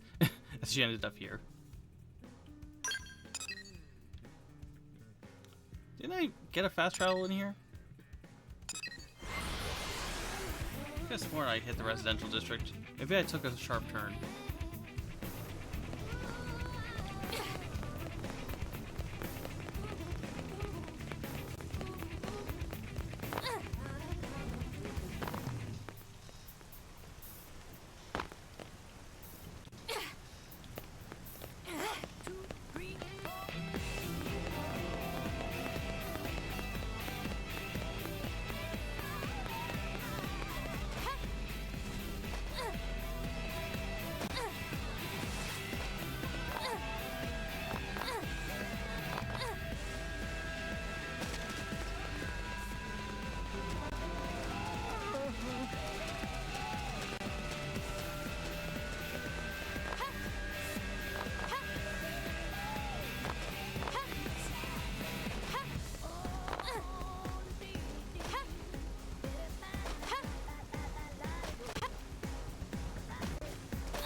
Well,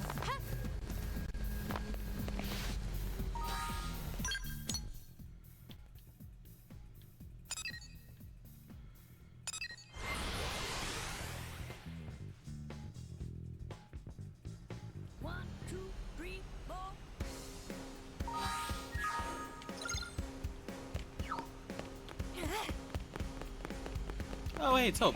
unbelievable.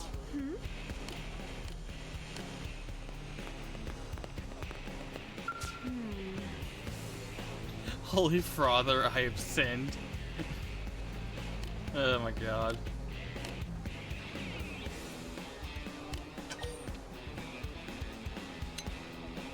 You've all broken freezers.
Okay,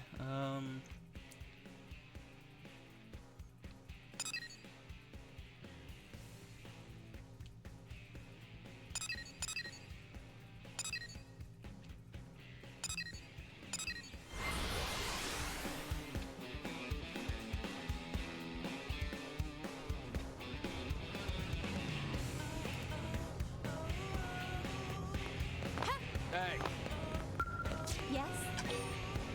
Be careful.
I see.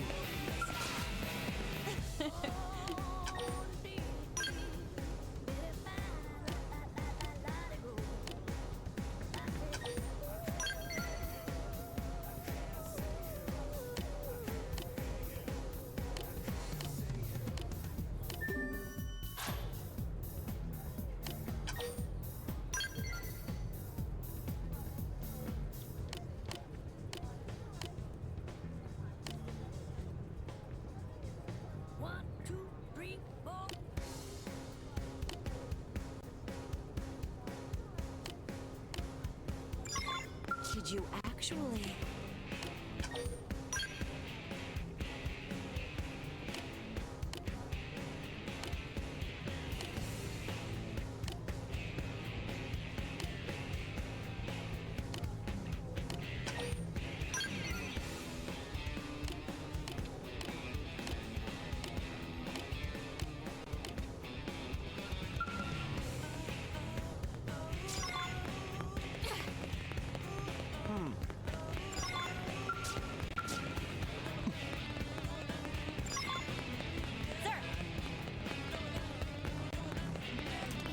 I don't think I've been to the Harrier location.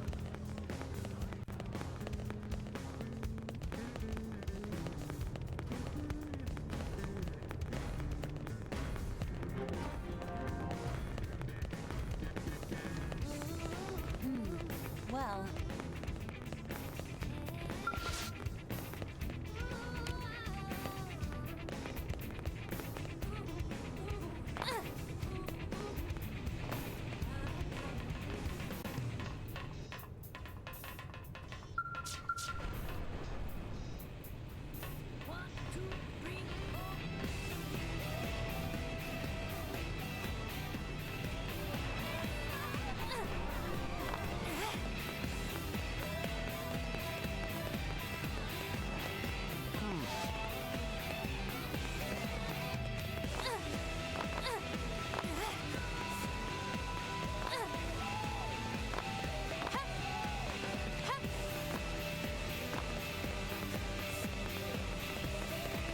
By the way,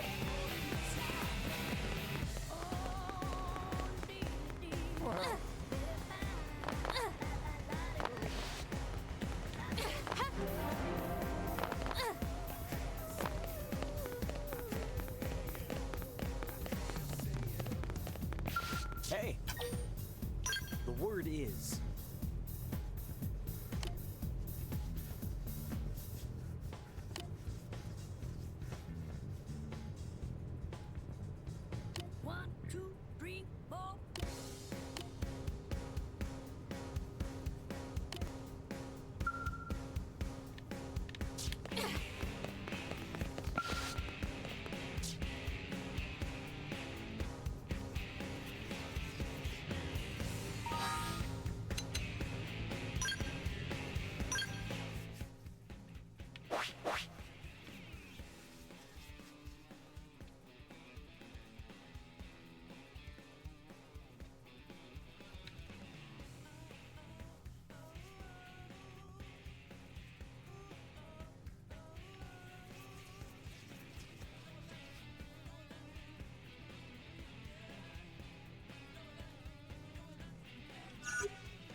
might head off for tonight.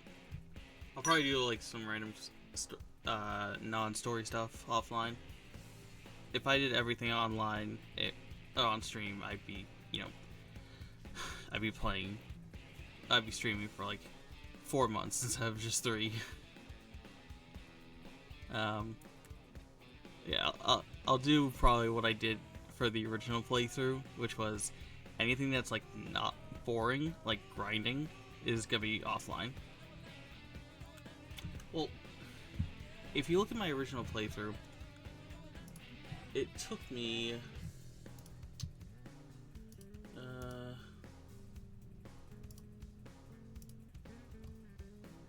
let's see, Xenoblade X took me 83 days.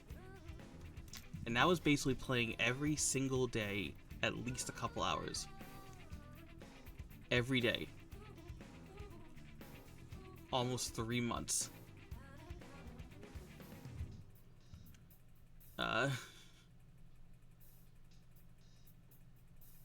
Granted, that was also, you know, I have a job, so it wasn't like full-time every single day, but it was at least a couple hours every single day for 3 months.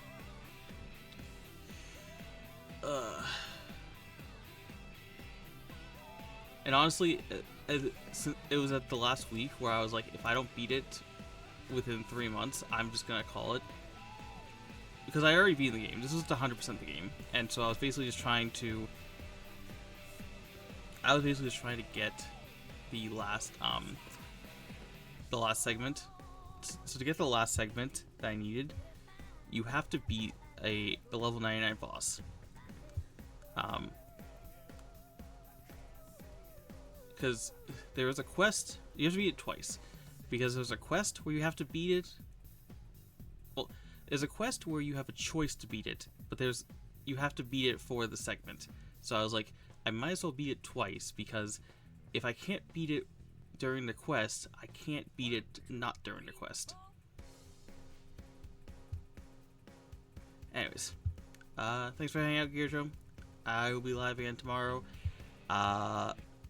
Probably will be playing Daybreak 2 tomorrow, just because I need to finish that game as well. So I might alternate until I finish Daybreak 2. Anyways, have a good night.